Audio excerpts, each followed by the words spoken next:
রহমতুল্লাহি ওয়া বারাকাতুহু। আসসালামু আলাইকুম ওয়া রাহমাতুল্লাহি ওয়া বারাকাতুহু।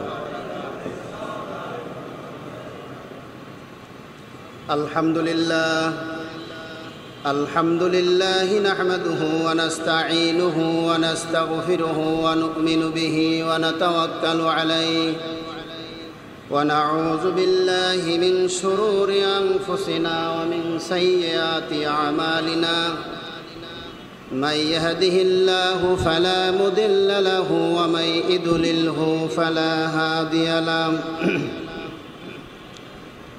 ونشهد أن لا إله إلا الله وحده لا شريك له ونشهد أن محمدًا عبده ورسوله أرسله بالحق بشيرا ونذيرا وداعيا إلى الله بإذنه وسراجا منيرا أما بعد فقد قال الله تعالى في كلامه المجيد وفرقانه الحميد فأعوذ بالله من الشيطان الرجيم بسم الله الرحمن الرحيم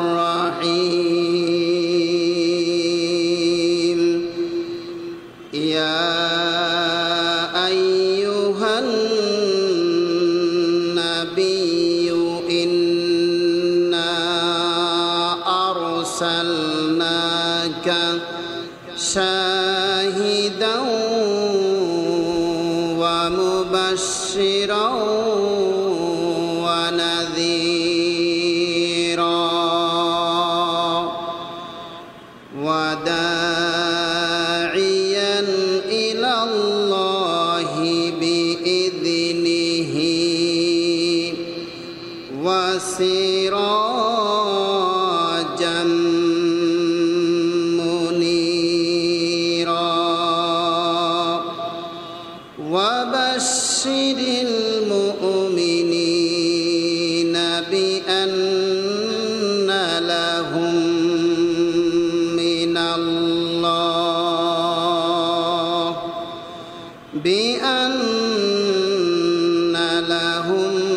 من الله فضلا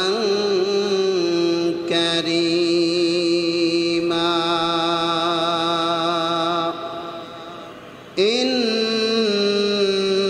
الله وملائكته يصلون على النبي يا أيها الذين آمنوا صلوا عليه وسلموا تسليما اللهم জোরে মোহাব্বতের সাথে পড়ি আল্লাহুম্মা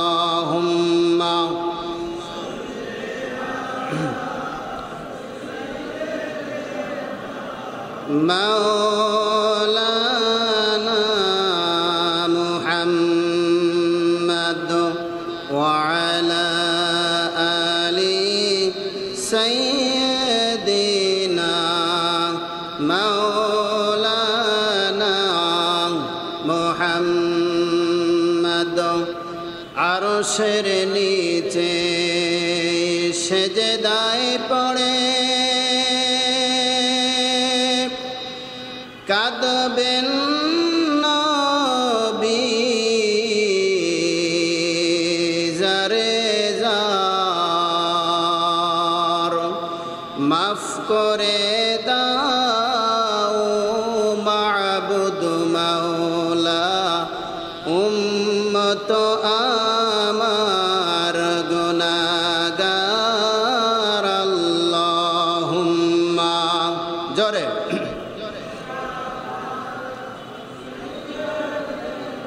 মাওলানা মুহাম্মদ ওয়া আলা আলি সাইয়্যিদিনা মাওলানা মুহাম্মদ হায়রে আমামা বদরে দামামা শির উঁচু করি মুসলমান দাওয়াত এসেছে নয়া জামানায় ভাঙ্গা কিল্লাই উড়াই নিশান আল্লাহুম্মা সাল্লি আলা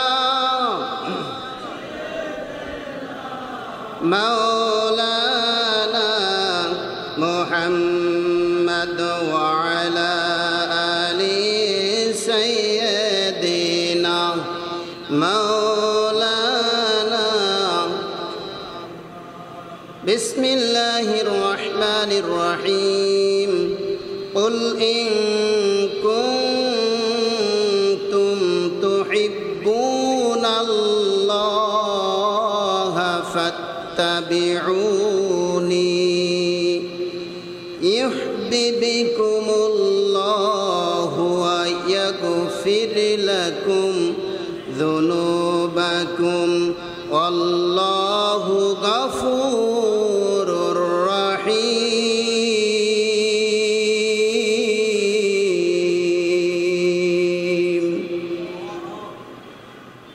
কুল ইন কুনতুম তুহিব্বুনাল্লাহা ফাত্তাবিউনি ইউহিব্বুকুমুল্লাহু ওয়া ইয়াগফির লাকুম যুনুবাকুম আল্লাহু গফুরুর রহিম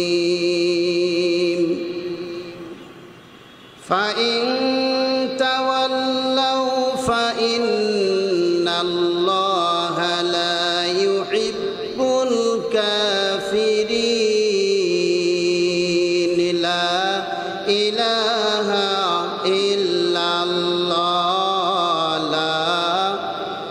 একটু মোহাব্বতের সাথে একটু জোরে সোরে পড়েন লা ইলাহা আল্লাহর মোহাব্বতে জিকির করেন লা ইলাহা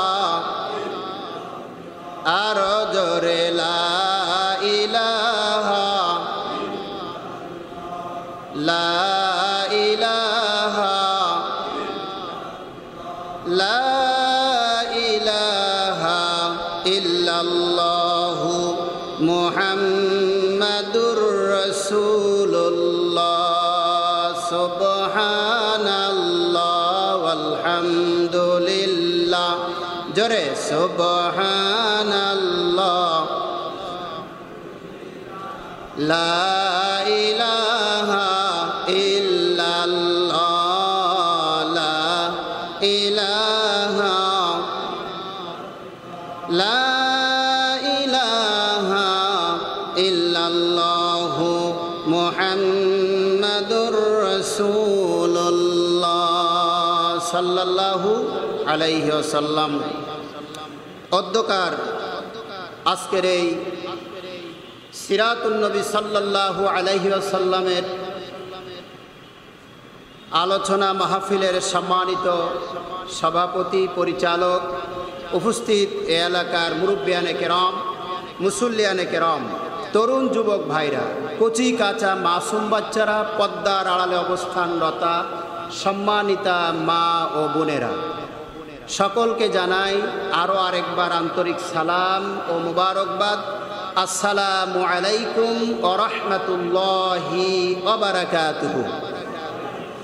আর একটু জোরে সরে বলেন আসসালামু আলাইকুম ওয়া রাহমাতুল্লাহি ওয়া বারাকাতুহু।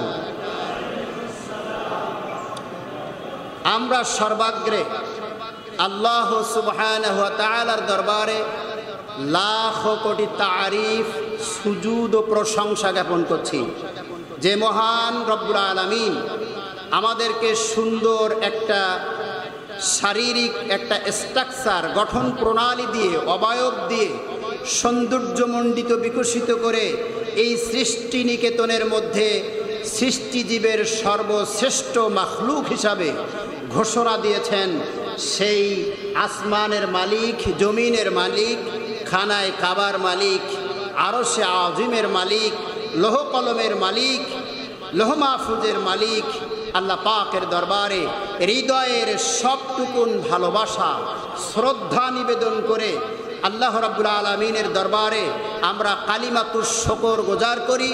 সকলে মহব্বতের সাথে পড়ি আলহামদুলিল্লাহ। আরো জোরে বলেন আলহামদুলিল্লাহ। রব্বানা লাকাল হামদ। আর একটু জোরে মহব্বতে পড়েন রব্বানা লাকাল হামদ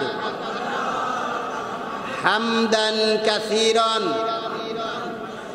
তাইয়্যিবান মুবারাকান ফীহি ইয়া রাব্বি লাকাল হামদ কামা ইয়ানবাগি লিজালালি ওয়াজহিকা ওয়াল আযীম সুলতানিক। আল্লাহু আকবার কাবীরা। একটু সুন্দর করে বলেন আল্লাহু আকবার কাবীরা আলহামদুলিল্লাহি কাসীরা ওয়া সুবহানাল্লাহি বুকরাতাও ওয়া আসীলা। সুবহানাল্লাহি ওয়া বিহামদিহি ওয়া আদাদা খালকিহি ওয়া রিদা নাফসিহি ওয়া জিনাতা আরশিহি ওয়া মিদাদা কালিমাতিহি। অসংখ্য দরুদ ও সালাম সরওয়ারে কায়নাত সরকার দু আলম বিশ্ব নবী রসুল আরবি সাইয়্যিদনা শাফিউল মুজনবিন রহমাতাল লিল আলামিন খাতামুন নবীন শাহে মদিনা দুলালে আমেনা মরুদুলাল মরুভাস্কর বিশ্ব জগতের দরিদ্র হত দরিদ্র মেহনতি মানুষের পরম বন্ধু সরওয়ারে কায়নাত সরকার দু আলাম আখিরি জামানার পয়গম্বর নবী কুলের শিরোমণি মা আমেনার নয়নের মণি সারা বিশ্ব জগতের সঠিক পথের দিশারি ইমামুল মুরসালিন হযরত মুহাম্মদ মুস্তাফা সাল্লাল্লাহু আলাইহি ওয়াসাল্লামের প্রতি। সুপ্রিয় হাজিরিন, আমরা এমন একজন মহামানবের তার চরিত্র, তার আদর্শ, তার নীতি, তার নৈতিকতা, তার বড়ত্ব, তার শ্রেষ্ঠত্ব, তার মহত্ব এর উপরে যে আলোকপাত করতেছিলাম, তো আমরা আল্লাহ রাব্বুল আলামিনের দরবারে সাহায্য চাই যে আমরা এমন একটা সময় আলোচনা করতে বসেছি যে সময়টা আমাদের সলাতুল এশার নামাজ ৮টার সময় হয়। কয়টার সময়? ৮টায় আমাদের এশার নামাজ, আর বাকি আছে 11 মিনিট। এখন আমরা একটা পরামর্শ করে নেই, আমরা বাকি 11 মিনিট আলোচনা করে সলাতুল এশার নামাজ ৮টায় আদায় করে তারপরে কি আবার আমাদের প্রোগ্রাম শুরু করবেন, না এই 11 মিনিটের মধ্যে আলোচনা শেষ করে মোনাজাত দিয়ে নামাজ পড়বেন? কোনটা একটু কথা বলেন। আপনারা বুঝতেছেন না আমার বাংলা কথা? একটু জোরে বলেন, আমি কান পর্যন্ত শুনতে পাই। এই হ্যাঁ, না না, জামাতের টাইমই জামাত হবে। নামাজের যে টাইম আছে এই নামাজের ৮টার সময় নামাজ হবে। নামাজ হওয়ার পরে যদি আপনারা ইচ্ছা পোষণ করেন তাহলে আমরা নামাজ পড়ে আলোচনা করব ধীরে সুস্থে। কারণ হচ্ছে এ তড়ি ঘড়ি করে তাড়াহুড়া করে কথা বলা যায় না। কারণ এই কথাগুলো খুব হৃদয়ঙ্গম করে যে কয়জন মানুষ থাকেন হৃদয়ের মধ্যে গ্রথিত করে এই আলোচনার মধ্য দিয়ে আমাদের জীবনে তার প্রতিফলন ঘটিয়ে আলোকিত মানুষ তৈরি হওয়ার জন্য আমাদেরকে সেই অনুপ্রেরণা, উৎসাহ, উদ্দীপনা নিয়ে এখান থেকে আমরা যাব। নইলে আমাদের এই যে সময়, এই শ্রম, এই অর্থ, এ সব কিছু বিফল মনোরথ হবে। কথা বুঝেছেন? কথা বুঝতেছেন কিনা? দেখেন, ইসলাম কিন্তু পৃথিবীতে ডোন্ট ডিস্টার্ব মি, কোনো ডিসকাশন করবে না। Shut up, stop your mouth.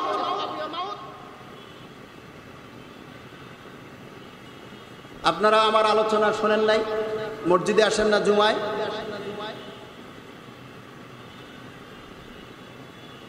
ইসলাম প্রতিষ্ঠিত হয়েছে সংখ্যাধিক্য দিয়ে নয়। কি কথা বলেন না কেন? ইসলাম সংখ্যাধিক্য দিয়ে প্রতিষ্ঠা হয়েছে? হয়েছে?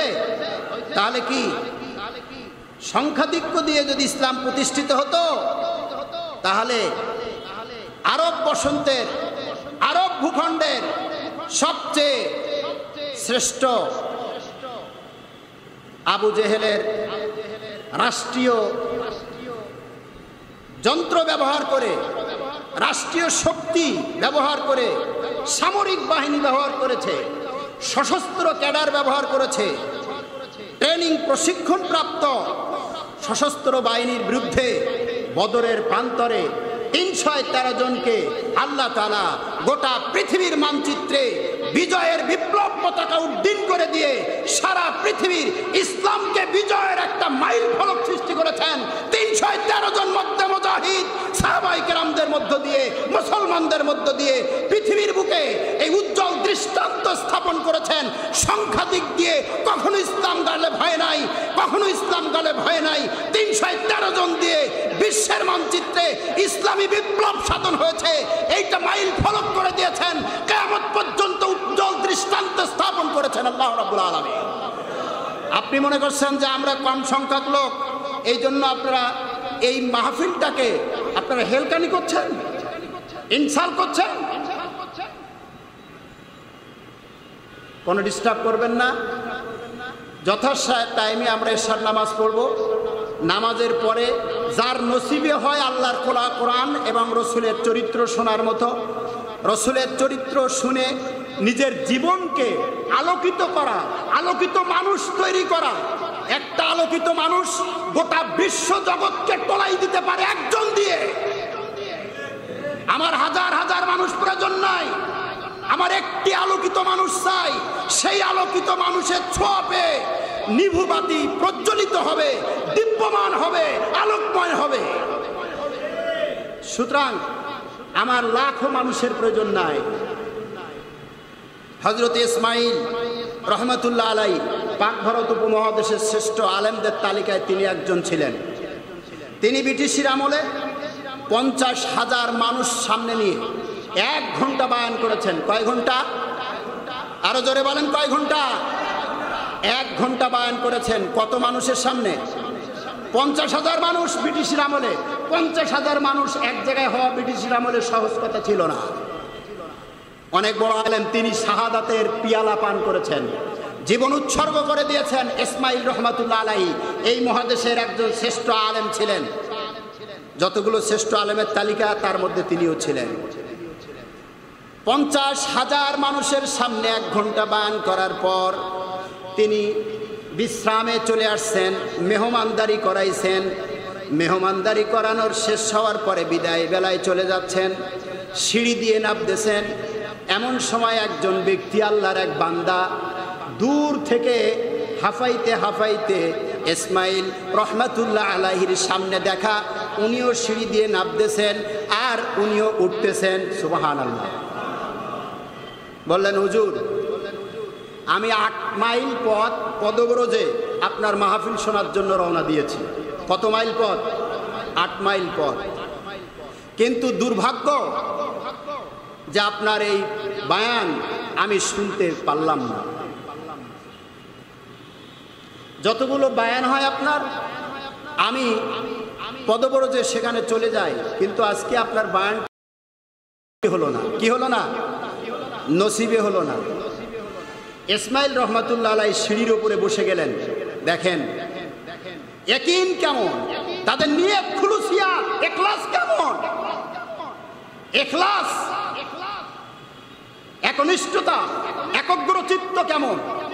ইসমাইল রহমাতুল্লাহ আলাইহি বসে গেলেন সিঁড়ির উপরে। ওই 50,000 মানুষের সামনে যে বয়ানটা 1 ঘন্টা তিনি দিয়েছেন, একজন মানুষকে সামনে নিয়ে সেই 1 ঘন্টা বয়ান হুবাহু টু কপি ফটোকপি সেইটা বর্ণনা করেছে 1 ঘন্টা। তার সাথীরা সহচর বৃন্দরা আশ্চর্য হয়ে গেল যে আপনি যে 1 ঘন্টা ওই 50,000 মানুষের সামনে যে বয়ানটা করেছেন, আর বিদায় লগ্নে এই সিঁড়িতেই বসে আবার সেই 1 ঘন্টা বয়ান একটা মানুষকে আপনি কেমনে শোনালেন? আপনার ধৈর্য কেমনে হলো? ইসমাইল রহমাতুল্লাহ আলাইহি বললেন, আমি ওই 50,000 মানুষের সামনে যে বয়ান করেছি, বক্তব্য দিয়েছি, আমি একজনকে খুশি করার জন্য, রাজি খুশি করার জন্য দিয়েছি। আর এই একজনকে সেই 1 ঘন্টার বয়ান শোনাইছি ঠিক সেই ব্যক্তিকে খুশি করার জন্য। চিল্লায় বলেন, সেই ব্যক্তির নাম কি? কাকে খুশি করার জন্য বয়ান করেছেন? আরো জোরে বলেন, কাকে খুশি করার জন্য? আল্লাহ রাব্বুল আলামিনকে খুশি করার জন্য। তাদের ইখলাস ছিল, নিয়ত ছিল এরকম খাঁটি নিয়ত, যার কারণে মানুষ হেদায়েত পেয়েছে, যার কারণে মানুষ সঠিক পথের দিক নির্দেশনা পেয়েছে। কিন্তু আমাদের যারা দায়ীর আল্লাহর কাজ করছে, এদের মধ্যেও ইখলাস নাই, আর যারা গ্রহণ করছে তাদের ভিতরেও ইখলাস নাই, যার ফলে ওই আলোকিত মানুষ তৈরি হচ্ছে না। কথা বুঝাইতে পারলাম কি? এই জন্য আমরা যথা টাইমই এশার নামাজ আদায় করব। রাজি আছেন? যার নসিবে আছে, ভাগ্য সুপ্রসন্ন। আবু জেহেল জিন্দা নবীরে দেখলো, ঈমান আনছে? আনছে? আবু লাহাব ঈমান আনছে? আরে সর্বনাশ! যে রসুলের গায়ে কিয়ামত পর্যন্ত কোনো মানুষ নাই যে এই মানুষটার গায়ে মশা বসবে না আর মাছি বসবে না, এরকম কোনো মানুষ আছে? আদম নবী, সুলাইমান নবী। কি আপনারা টাইফয়েডের রবি না ডেঙ্গু জ্বরে হয়েছে? ডেঙ্গু জ্বর? হ্যাঁ মিয়া, কথা কন না কেন? ডেঙ্গু জ্বরে ভুগছেন? তা কথা কন। তাহলে এই জামানায় যে রসুলের গায়ে একমাত্র, কেবলমাত্র, শুধুমাত্র আকাশের নিচেই জমিনের উপরে একজন ব্যক্তির গায়ে মশা আর মাছি বসাটাকে কিয়ামত পর্যন্ত আল্লাহ হারাম ঘোষণা করেছেন, এমন দৃষ্টান্ত আর পৃথিবীর কোন মানুষের জন্য হয়েছে? কোন নবীর জন্য হয়েছে? কোন পয়গম্বরের জন্য হয়েছে? কোন রসুলের শানে হয়েছে? তাহলে সেই ব্যক্তির শান, মান, চরিত্র, আদর্শ, সিরাতের আলোচনা হবে। অতএব নামাজের পরে যার ভাগ্যটা সুপ্রসন্ন, নসিব ভালো, সে বসবে, আর যার নসিবই নাই তার কথা ভিন্ন। ওমা আলাইনা ইল্লাল বালাগ। আসসালামু আলাইকুম ওয়া রাহমাতুল্লাহ। নামাজের পর, এটা গত জুমায়ও আমি এটা আলোচনা করতে পারি নাই, আপনাদের কাছে ওয়াদা দিয়েছিলাম যে আগামীকাল শনিবার আমরা আলোচনা করব ইনশাআল্লাহ। মনে আছে আপনাদের? মনে আছে না হাজী সাহেব? হ্যাঁ, আমরা সেই 2টা আয়াত তেলাওয়াত করেছি, আর সূরা আল ইমরানের 31 নম্বর আয়াত তেলাওয়াত করেছি। আশিক, আল্লাহর সৃষ্টির সেরা জীব, আমাদেরকে আর যেন বারবার বলা না লাগে, একবারে ঘাড় ব্যথা হয়ে যাবে, একদম পলক, একই পলকে তাকাই থাকতে হবে, ঘাড় ফেরাবার দরকার নাই। এখানে আল্লাহ রাব্বুল আলামিন বলছেন, ইয়া আইয়ুহান নাবিয়্যু। আমি মুকাদ্দমায় গেলাম না, ইন্ট্রোডাকশন, ভূমিকা, উপক্রমণিকা, মুকাদ্দমা আগে হয়ে গেছে নামাজের আগে। এখন ডাইরেক্ট কোরআন থেকে আমরা এই আলোচনা শুরু করছি ইনশাআল্লাহ। আল্লাহ বলছেন, ইয়া আইয়ুহান নাবিয়্যু। ইয়া মানে ওহে, এ দইয়ালা, আমরা বলি না ও ইয়া, এটা হরফে নেদা বলে গ্রামারে। ওই আমানা, তো আল্লাহ তাআলা নবীকে বলছে ইয়া আইয়ুহান নাবিয়্যু, হে নবী। আল্লাহর বলার বাচনভঙ্গি, আল্লাহর বলার বাচনভঙ্গি ইয়া আইয়ুহান নাবিয়্যু, হে পয়গম্বর, হে নবী। ইন্না, নিশ্চয়ই, আরসালনাকা, আমি আপনাকে পাঠিয়েছি, প্রেরণ করেছি। আমি আপনাকে কি করেছি? পাঠিয়েছি, প্রেরণ করেছি। শাহিদান, সাক্ষ্যদাতা হিসাবে। কি দাতা? একটু জবান খুলে বলি, আল্লাহর কোরআনের সাথে ডিসকাশন করি। কি দাতা? সাক্ষ্যদাতা। এক নাম্বার বলেন, এক নাম্বার সাক্ষ্যদাতা। 2 নাম্বার কি? ওয়া মুবাশশিরা, সুসংবাদদাতা। 3 নম্বরে ওয়া নাযীরা, আমি আপনাকে সতর্ককারী হিসাবে পাঠিয়েছি। কয়টা কথা বলছেন আল্লাহ এখানে? একটা শাহিদা, বলেন সাক্ষ্যদাতা। 2 নম্বরে ওয়া মুবাশশিরা, সুসংবাদদাতা। 3 নম্বরে ওয়া নাযীরা, ভীতি প্রদর্শনকারী বা সতর্ককারী হিসাবে। এই 3টি কথা এখানে বলছেন। এরপরে বলছেন পরের আয়াতে ওয়াদাইয়ান ইলাল্লাহি বিইযনিহি, ওয়াদাইয়ান, আমি আপনাকে দায়ী হিসাবে পাঠিয়েছি। কি হিসাবে? দায়ী। দায়ী কাকে বলে? যিনি দাওয়াত দেন, দাওয়াতি কাজ করেন, ইনভাইট করেন, তাকে দায়ী বলা হয়। দায়ী, ওয়াদাইয়ান ইলাল্লাহ, আমি আপনাকে দায়ী আল্লাহর কাজ করার জন্য পৃথিবীতে পাঠিয়েছি। বিইযনিহি, তার নির্দেশ ক্রমে। বিইযনিহি, আল্লাহর নির্দেশ ক্রমে। হার প্রোনাউন আল্লাহ। হার প্রোনাউন কে? আল্লাহ। এ হায় জমির, গ্রামারে বলে হায় জমির, ইংরাজিতে প্রোনাউন বলে। তো বিইযনিহি, তার নির্দেশ ক্রমে, অর্থাৎ হার প্রোনাউন আল্লাহ পাক। আল্লাহর নির্দেশ ক্রমে আমি আপনাকে দায়ী আল্লাহ হিসাবে পৃথিবীতে পাঠিয়েছি। ওয়া সিরাজাম, ওয়া এবং সিরাজাম মানে চেরাগ, বাতি। মুনিরা মানে প্রজ্বলিত বাতি, দীপ্যমান বাতি। এই হচ্ছে এই 2টি আয়াতের শব্দগত তর্জমা। কথা বুঝেছি কিনা? তাহলে এই 2টা আয়াতের মধ্যে 5টা দায়িত্বের কথা বলেছে আল্লাহ রসুলকে। কয়টা? আগে 3টা বললাম না প্রথম আয়াতে? এর পরের আয়াতে বলছে দায়ীল আল্লাহ। কি? দায়ীল আল্লাহ।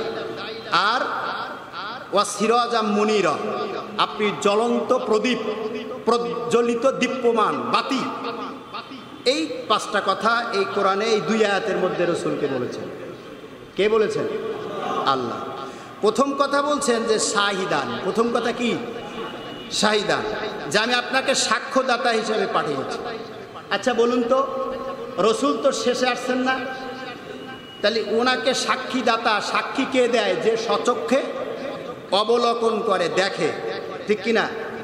কিতাবের মধ্যে এসেছে তাফসীরের ভিতরে যে নূহ আলাইহিস সালাতু ওয়াস সালামের উম্মতেরা কিয়ামতের ময়দানে ফেরেশতারা জিজ্ঞাসা করবে, হে নূহ নবীর উম্মতেরা, তোমাদের কাছে কোনো পয়গম্বর এসেছিল?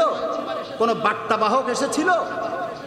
ওরা বলবে না, আমাদের কাছে কোনো বার্তাবাহক আসে নাই। নূহ আলাইহিস সালাতু ওয়াস সালামকে ডাকা হবে, ডেকে বলবেন, নূহ নবী, আপনার সাক্ষ্য কি? আপনি যে দাওয়াত দিছেন, আপনার উম্মতেরা অস্বীকার করেছে যে আমাদের কাছে কোনো বার্তাবাহক আসে নাই, নবী আসে নাই, পয়গম্বর আসে নাই। নূহ আলাইহিস সালাতু ওয়াস সালাম সোজাসুজি কিয়ামতের দিন বলবেন যে আমি যে এসেছি, এই দাওয়াত দিয়েছি আমার উম্মতের কাছে, এটা মুহাম্মদ সাল্লাল্লাহু আলাইহি সাল্লাম তিনি সাক্ষ্য দেবেন।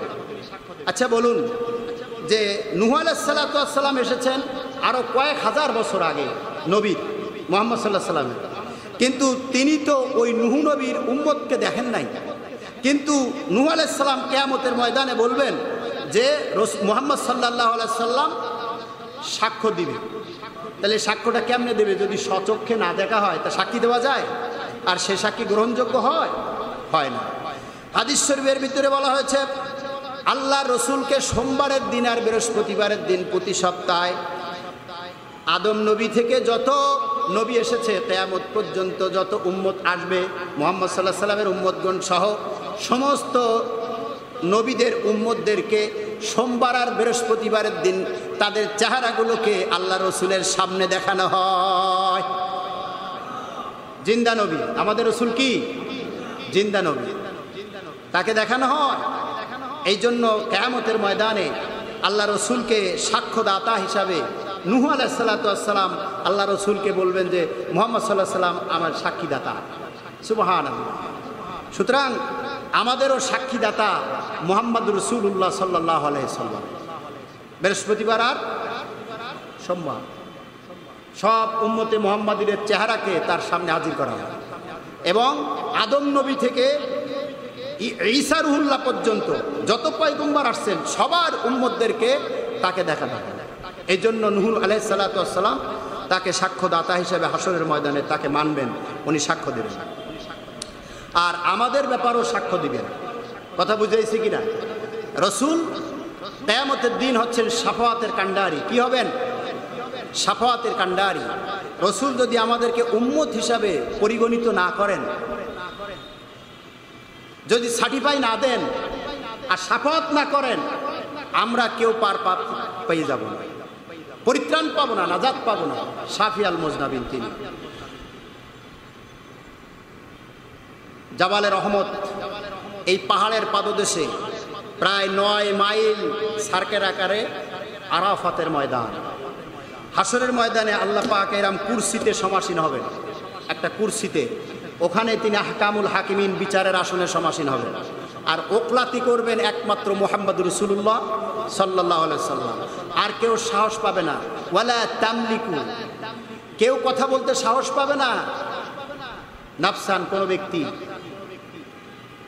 আল্লাহর সামনে কথা বলতে কেউ সাহস পাবে না, আদম থেকে ঈসা রুহুল্লাহ পর্যন্ত ভয়ে থরথর করে কাঁপবে। একমাত্র মুহাম্মদ সাল্লাল্লাহু আলাইহি সাল্লাম ওকলাতি করবেন। আজরাইলকে জান কবজ করার দায়িত্ব দিয়েছেন। সমস্ত মানুষ, সমস্ত প্রাণী যখন জান কবজ হয়ে যাবে, আল্লাহ রাব্বুল আলামিন বলবেন আজরাইল আর কে আছে? বলে আর তো কেউ বাকি নাই, আমি আছি। বলে মাউত ইয়া মালিকাল মউত, মরে যা আজরাইল, মরে যা। এরপরে আর তো কেউ থাকবে না। তখন ইসরাফিল আলাইহিস সালাতু ওয়াস সালাম ফুৎকার দিয়ে সারা পৃথিবী একটা প্রলয়, একটা ধ্বংস, এই ধ্বংস করার পরে মানুষদেরকে আবার উঠাইয়া মিনহা খলাকনাকুম ওয়া ফিহা নুঈদুকুম ওয়া মিনহা নুখরিজুকুম তারাতান উখরা, এই মানুষদেরকে আবার উঠাইবে। উঠাবার পরে হাসরের ময়দানে আহকামুল হাকিমিন আলাইহিসসাল্লাহু বি আহকামুল হাকিমিন, তিনি বসবেন, সমাসীন হবেন। জিব্রাইল আলাইহিস সালাতু ওয়াস সালাম, আল্লাহ পাক বলবেন জিব্রাইল আমার নবীকে নিয়ে আসো। বলে নবী কই? তো বলে নবীরে নিয়ে আসো আমার কাছে। জিব্রাইল ঘুরে ঘুরে এসে বলবে ইয়া হে আল্লাহ, রসুলকে তো পাইলাম না, কোথাও খুঁজে খুঁজে পাইলাম না। আল্লাহ রাব্বুল আলামিন বলবেন জিব্রাইল তুমি দেখো যে ভূখণ্ডের থেকে আসমানের দিকে, আকাশের দিকে আলোক জ্যোতি উপরের দিকে উত্থিত হচ্ছে, উপরের দিকে আলোক রশ্মি উপরের দিকে, ওইখানে যাও, যে রসুলকে ডাক দিয়ে নিয়ে আসো। জিবরিল আলাইহিস সালাতু ওয়াস সালাম সারা পৃথিবীর মাঝখানে এমন দেশে মধ্যবর্তী স্থানে যেখানে মদিনাতুল মুনাওয়ারা সবুজ গম্বুজ, তখন এই গম্বুজও থাকবে না, ওইখান থেকে আলোক রশ্মি আসমানের দিকে যাইতে থাকবে। জিবরিল আলাইহিস সালাতু ওয়াস সালাম ডাক দিবেন আসসালাতু ওয়াসসালামু আলাইকা ইয়া রাসূলুল্লাহ, আসসালাতু ওয়াসসালামু আলাইকা ইয়া হাবিবাল্লাহ, ডাকতে থাকবেন। আসসালাতু ওয়াসসালামু আলাইকা ইয়া খায়রে খালকিল্লাহ, এরম ভাবে ইয়া খাতামান নাবিয়িন, ইয়া শাহিদাল মুরসালিন, ইয়া রাহমাতাল লিল মুমিনিন, অনেক কথা দিয়ে দিয়ে ডাকবেন। উঠবেন না, ফিরে যাবেন জিবরাইল আল্লাহর কাছে, যে তিনি তো উঠলেন না, কি নামে ডাকছো? তো খাতামান নাবিয়িন বলেছি, রাহমাতাল লিল আলামিন বলেছি, সাইয়্যিদুল মুরসালিন বলেছি, এরপরও তো ওঠেন নাই। বলে কিয়ামতের ময়দানে হাসরের মাঠে আমার বন্ধু হবেন শাফি আল মুজনাবিন, রহমতের এই উম্মতের কান্ডারি, শাফাতের কান্ডারি, রিকমেন্ডেশন করবেন, শাফাত করবেন রসুল, এই নামটা দিয়ে ডাকবেন। জিবরাইল আলাইহিস সালাম সেইখানে আবার যে যখন ডাকবেন আসসালাতু ওয়াসসালাম পড়েন, আসসালাতু ওয়াসসালামু আলাইকা ইয়া শাফিয়াল মুজনাবিন। হুজুর সাল্লাল্লাহু আলাইহি সাল্লামকে আল্লাহ উঠাই দিবেন, সুবহানাল্লাহ। জিবরাইলের সাথে করমর্দন হবে, আলিঙ্গন হবে, চলে যাবেন আল্লাহর দরবারে উপলাতি করার জন্য, সুবহানাল্লাহ। এখন এই রসুল যদি আমাদের সুপারিশ না করে কিয়ামতের ময়দানে আমরা কেউ কি পরিত্রাণ পাবো না, এটা মাথায় রাখতে হবে। সুতরাং এই জন্য তিনি সাক্ষ্যদাতা। এরপরে বলেছেন ওয়া মুবাশশিরা, তিনি সুসংবাদ পরিবেশন করবেন যে তোমরা যদি এই কাজগুলো করো তাহলে আল্লাহ রাব্বুল আলামিন তোমাদের জন্য এত সুন্দর লাজ নিয়ামতপূর্ণ জান্নাত খুব সৌন্দর্যমণ্ডিত বিকশিত করে কারুকার্য খচিত নির্মাণ করে একটা জান্নাত বানায় রাখছে, তোমরা ওই জান্নাতে যাইতে পারবা। এই সুসংবাদটা তোমাদেরকে দেওয়ার জন্য আল্লাহ রাব্বুল আলামিন তার রসুলকে মুবাশশিরা বলে তিনি আখ্যায়িত করেছেন, সুবহানাল্লাহ। ওয়া নাযীরা, এবং তিনি ভীতি প্রদর্শন করবেন। নাজিরা শব্দের একটা অর্থ হচ্ছে ভীতি প্রদর্শন করা, আরেকটা অর্থ হচ্ছে সতর্ক করে দেওয়া। আরেকটা অর্থ কি? সতর্ক করে দেওয়া। ওয়াশিরাতাকাল ওয়ানযির আশিরাতাকাল আকরাবিন, এটা কোরআনের আয়াত। ওয়ানযির, হে রাসূল আপনি ভীতি প্রদর্শন করুন, ওয়ানযির আপনি সতর্ক করে দিন, ওয়াশিরাতাকাল আকরাবিন আপনার নিকটবর্তী যে বোজন অন্তরঙ্গ কাছের মানুষ, নিয়ারেস্ট পারসন, যে সবচেয়ে কাছের ব্যক্তি, যে কারিব, কারিব শব্দ ব্যবহার করা হয়েছে। ও আশিরাতাকাল আকরাবিন, আকরাবিন কারিব শব্দ থেকে, অর্থাৎ তোমার কাছের ব্যক্তি যে, তাকে তুমি আগে ভীতি প্রদর্শন করো, ভয় দেখাও, জাহান্নামের ভয়, মৃত্যুর ভয়, কবরের আযাবের ভয়, তাকে আগে সতর্ক করে দাও। তোমার কাছের যে ব্যক্তি, রসুল সাল্লাল্লাহু আলাইহি সাল্লাম আগে তার স্ত্রীকে দাওয়াত দিয়েছেন। কাকে দাওয়াত দিয়েছেন? স্ত্রীকে। তার চাচাতো ভাই 8.5 বছর বয়সের বালক হযরত আলী রাদিয়াল্লাহু তাআলা আনহুকে দাওয়াত দিয়েছেন, তাই না? ও আশিরাতাকাল আকরাবিন, তোমার নিকটবর্তী যে আছে, কাছের মানুষ, অন্তরঙ্গ বন্ধু, যে bosom friend, nearest person, close friend, তাকে আগে তুমি সতর্ক করো জাহান্নাম থেকে, মৃত্যুর আযাব থেকে, কবরের আযাব থেকে। এই ভয় দেখানোর জন্য, সতর্ক করার জন্য আমি রসুলকে পাঠিয়েছি। কথা বুঝিয়েছে?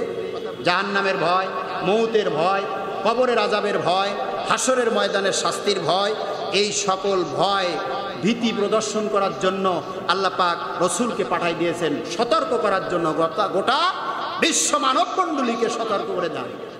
এই জন্য নাযীরা, এই জন্য কি? নাযীরা। এরপরে হচ্ছে ওয়াদাইয়ান ইলাল্লাহি বিইযনিহি ওয়া সিরাজাম মুনীরা। হে নবী, আমি কি আপনাকে এই উদর ভর্তি করে, পেট ভর্তি করে আহার করবেন আর ঘুমাই যাবেন, ভালো ভালো খাবেন আর বেশ মোসপা খাবেন নাকি? এই করার জন্য আপনাকে পাঠাইনি। আমি আপনাকে পাঠিয়েছি দাইল আল্লাহর কাজ করার জন্য। কি আল্লাহ? দাইল আল্লাহ। আপনি দাওয়াতি কাজ করবেন। দাওয়াতি কাজ করা নফল না সুন্নত না মুস্তাহাব? হ্যাঁ, জোরে বলেন। না মুস্তাহাব না নফল? হ্যাঁ, তা নফল তো করেন দেখি, দাওয়াতি কাজ তো করতে দেখি। নফল আদায় করেন বসে বসে দেখি, নফল মুস্তাহাব, কিন্তু দাওয়াত তো দেখি না। দাওয়াতি কাজ যদি ফরজ হয়, তা নফলকে যে পরিমাণ গুরুত্ব দেন ওই পরিমাণ তো দাওয়াতি কাজের গুরুত্ব নাই। এই যে সামনের তো এই ফাঁকটা আরেকজন এসে বসে, এই যে সামনের এই ফাঁকটা, এই ফাঁকটা। তো দাওয়াতি কাজ করা যদি ফরজ হয়, তাহলে নফলকে এত গুরুত্ব দেন, কিন্তু এই দাওয়াতি কাজকে কেন গুরুত্ব দেন না? বলেন। রসুলকে বলছেন আমি আপনাকে দাঈল আল্লাহ হিসাবে পাঠাইছি পৃথিবীতে। কি আল্লাহ? দাঈল আল্লাহ হিসাবে। আচ্ছা, এই নামাজ, এই যে এশার নামাজ এখন কি আমার উপরে ফরজ আছে? বুঝতেছেন কথাগুলো? এশার নামাজ এখন ফরজ, আবার আগামীকাল এশার ওক্ত হলি ফরজ হবে।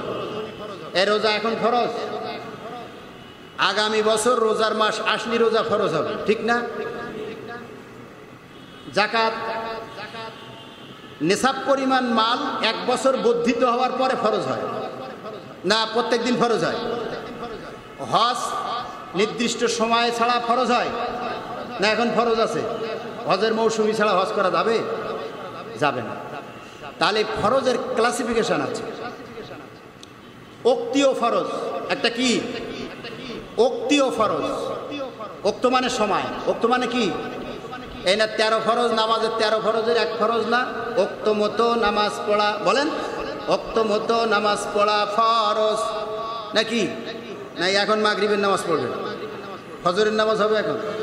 তাহলে ওক্ত মতো নামাজ পড়া ফরজ, এগুলো ওক্তীয় ফরজ। এগুলো কি সময়ের সাথে সম্পৃক্ত। এই ফরজগুলো কিসের সাথে সম্পৃক্ত? সবাই মুখ খুলে বলবেন, সময়ের সাথে, ওক্তের সাথে সম্পৃক্ত, ঠিক কিনা? আর দাওয়াতি কাজ এমন একটা জিনিস, অলওয়েজ দ্য টাইম। আপনি যেদিন থেকে মেচুয়েট হয়েছেন, বালেগ হয়েছেন, এটা একটা টিসির ক্লাসে বসছেন আপনারা, টিসি হচ্ছে। ওয়াজ দিয়ে মানুষ তৈরি হয় না, একটা মুভমেন্ট হয়, একটা ইমোশনাল তৈরি হয়, আর এইভাবে মানুষ তৈরি হয়। এই টিসিটিএস দিয়ে মানুষ বানানো হয়। কথা বুঝেছি কিনা? কানে হাত দিয়ে সুদ দিয়ে ওয়াজ করে ওই মুহূর্তে মানুষের একটা টেন্ডেন্সিটা একটা ব্যালেন্সে আসে, কিন্তু ওইভাবে মানুষ তৈরি করা যায় না, ও ভুলে যায়। উচিত ছিল এইগুলো এই ডায়েরি খাতা কলমে নোট করা, যে এই 2টা আয়াতে সূরা আহজাব 22 পারা, এই 46 আয়াত 47 আয়াত, 2টা আয়াতের মধ্যে কি কথাগুলো আল্লাহ তাআলা তার রাসূলের করেছে, এইগুলো নোটের মধ্যে নোট করে নেওয়া উচিত। নিয়ে ওইগুলো আবার কোরআনের তাফসীর দিয়ে পড়তে হবে যদি মানুষ হতে চান। যদি জান্নাতে যে হবে, তৈরি করতে হবে নিজের জীবনকে। এমন জীবন তুমি করিবে গঠন, মরিলে তুমি কাঁদিবে ভুবন। এমন জীবন তুমি করিবে গঠন, মরিলে হাসিবে তুমি কাঁদিবে ভুবন। আমাদের দেশে হবে সেই ছেলে কবে, কথায় না বড় হয়ে কাজে বড় হবে। যে বক বক বক বক বক বক করে, দেখবেন ও কাজ করতে পারে না। পারে? কাজ করতে পারে?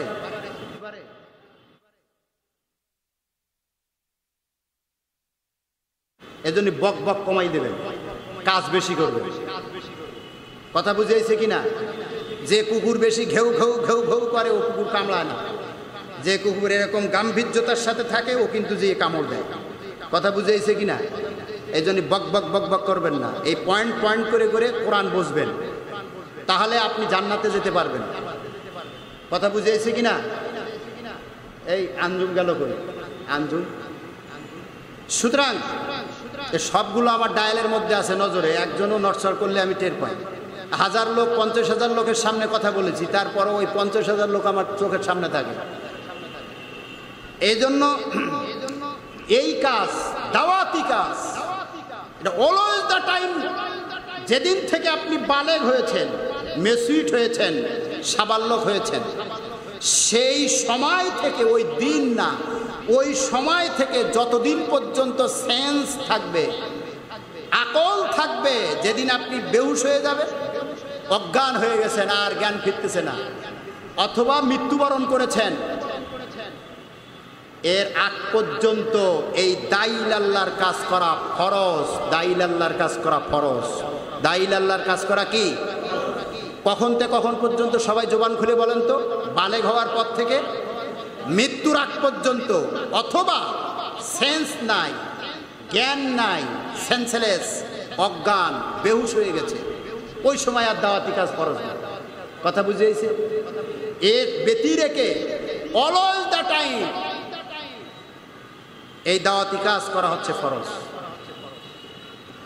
এই দাওয়াতি কাজ না থাকার কারণে এই পৃথিবীতে এই আল্লাহর জমিনে মানুষ তৈরি হচ্ছে না। কথা বুঝেছি কিনা? অতএব এই দাওয়াতি কাজ রাসূল করিম সাল্লাল্লাহু আলাইহি সাল্লাম সারাটা জীবন তিনি দাওয়াতি কাজ করেছেন। 40 বছরের আগেও তিনি দাওয়াতি কাজ করেছেন। বয়স যখন তার 17, তখন তিনি হালফুল ফুজুল, বাংলায় লেখে হেলফুল ফুজুল, কিন্তু এটার উচ্চারণ হবে হালফুল ফুজুল। হলফ থেকে হালফুল। হলফ মানে অঙ্গীকার। বলেন হলফ মানে কি? অঙ্গীকার। মোবাইল একদম সাইলেন্ট করেন, বন্ধ করে থন। ওই শয়তানের মধ্যে মোবাইল ঢুকাই দিতেছে, কারণ এটা মহান একটা কাজে আপনারা বসছেন। 50,000 মানুষ নিয়ে আবল তাবল কথা হচ্ছে, এটা দামি কাজ। মোবাইল বন্ধ করে থন। তাহলে আমরা কি বলতেছিলাম? হালফুল ফুজুল, হলফ শব্দ থেকে হালফুল। হলফ মানে অঙ্গীকার, হলফ মানে শপথ করা, প্রতিশ্রুতিবদ্ধ হওয়া। এই হলফ শব্দের অর্থ। আল ফুজুল মানে একটা সংগঠন, একটা দল। হুজুর সাল্লাল্লাহু আলাইহি সাল্লামের বয়স 17, তখন তিনি প্রত্যেকটা গোত্র থেকে তাগড়া জন যুবকদেরকে নিয়ে তিনি একটা সংগঠন করেছেন। তার নাম ছিল হালফুল ফুজুল, যেটা হিলফুল ফুজুল নামে বাংলায় লেখা হয়েছে। কথা বুঝতেছেন? খোরশেদ ভাই কি ঘুম আসে? ঘুম আসলে ছুটি দরকার নেই। আমার ভালো ছাত্র দরকার, 5 জন থাকলে ওই ছাত্র দরকার। ঘুমাইলে হবে না, আর বসে থাকলে সওয়াব আছে, সমস্যা নেই।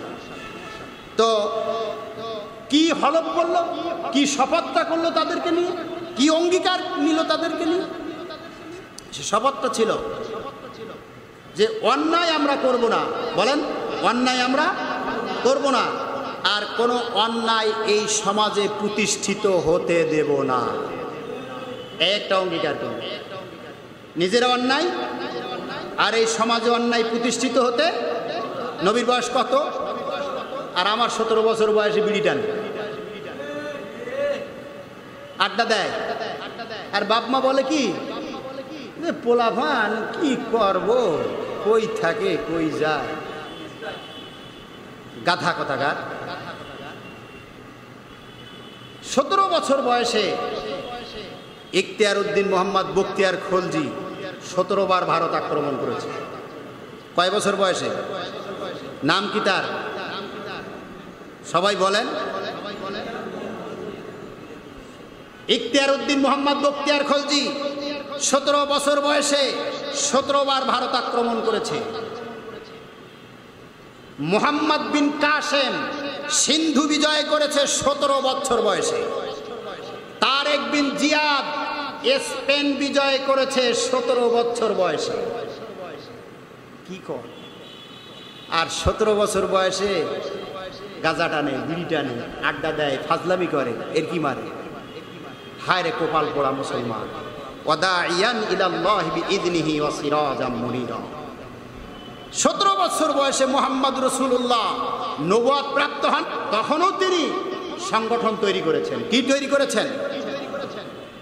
প্রত্যেকটা গোত্র থেকে 1-2 জন করে করে নিয়ে তিনি হালফুল ফুজুল তৈরি করেছেন 17 বছর বয়সে। করে কি করেছেন? যে অন্যায় আমরা করব না, অন্যায় সমাজে চলতে দিব না। প্রথম সত্য কি? এই প্রথমটা কি হলো বলেন?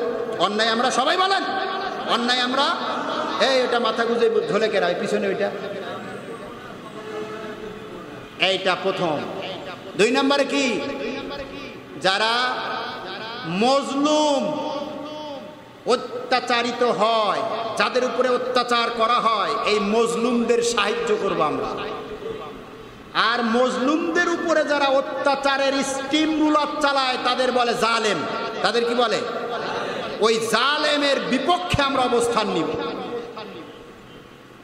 17 বছর বয়সে কের ঈদ মিলাদুন নবী আর কের সিরাতুন নবী, এগুলো বাস্তবায়ন আছে আমাদের সমাজে।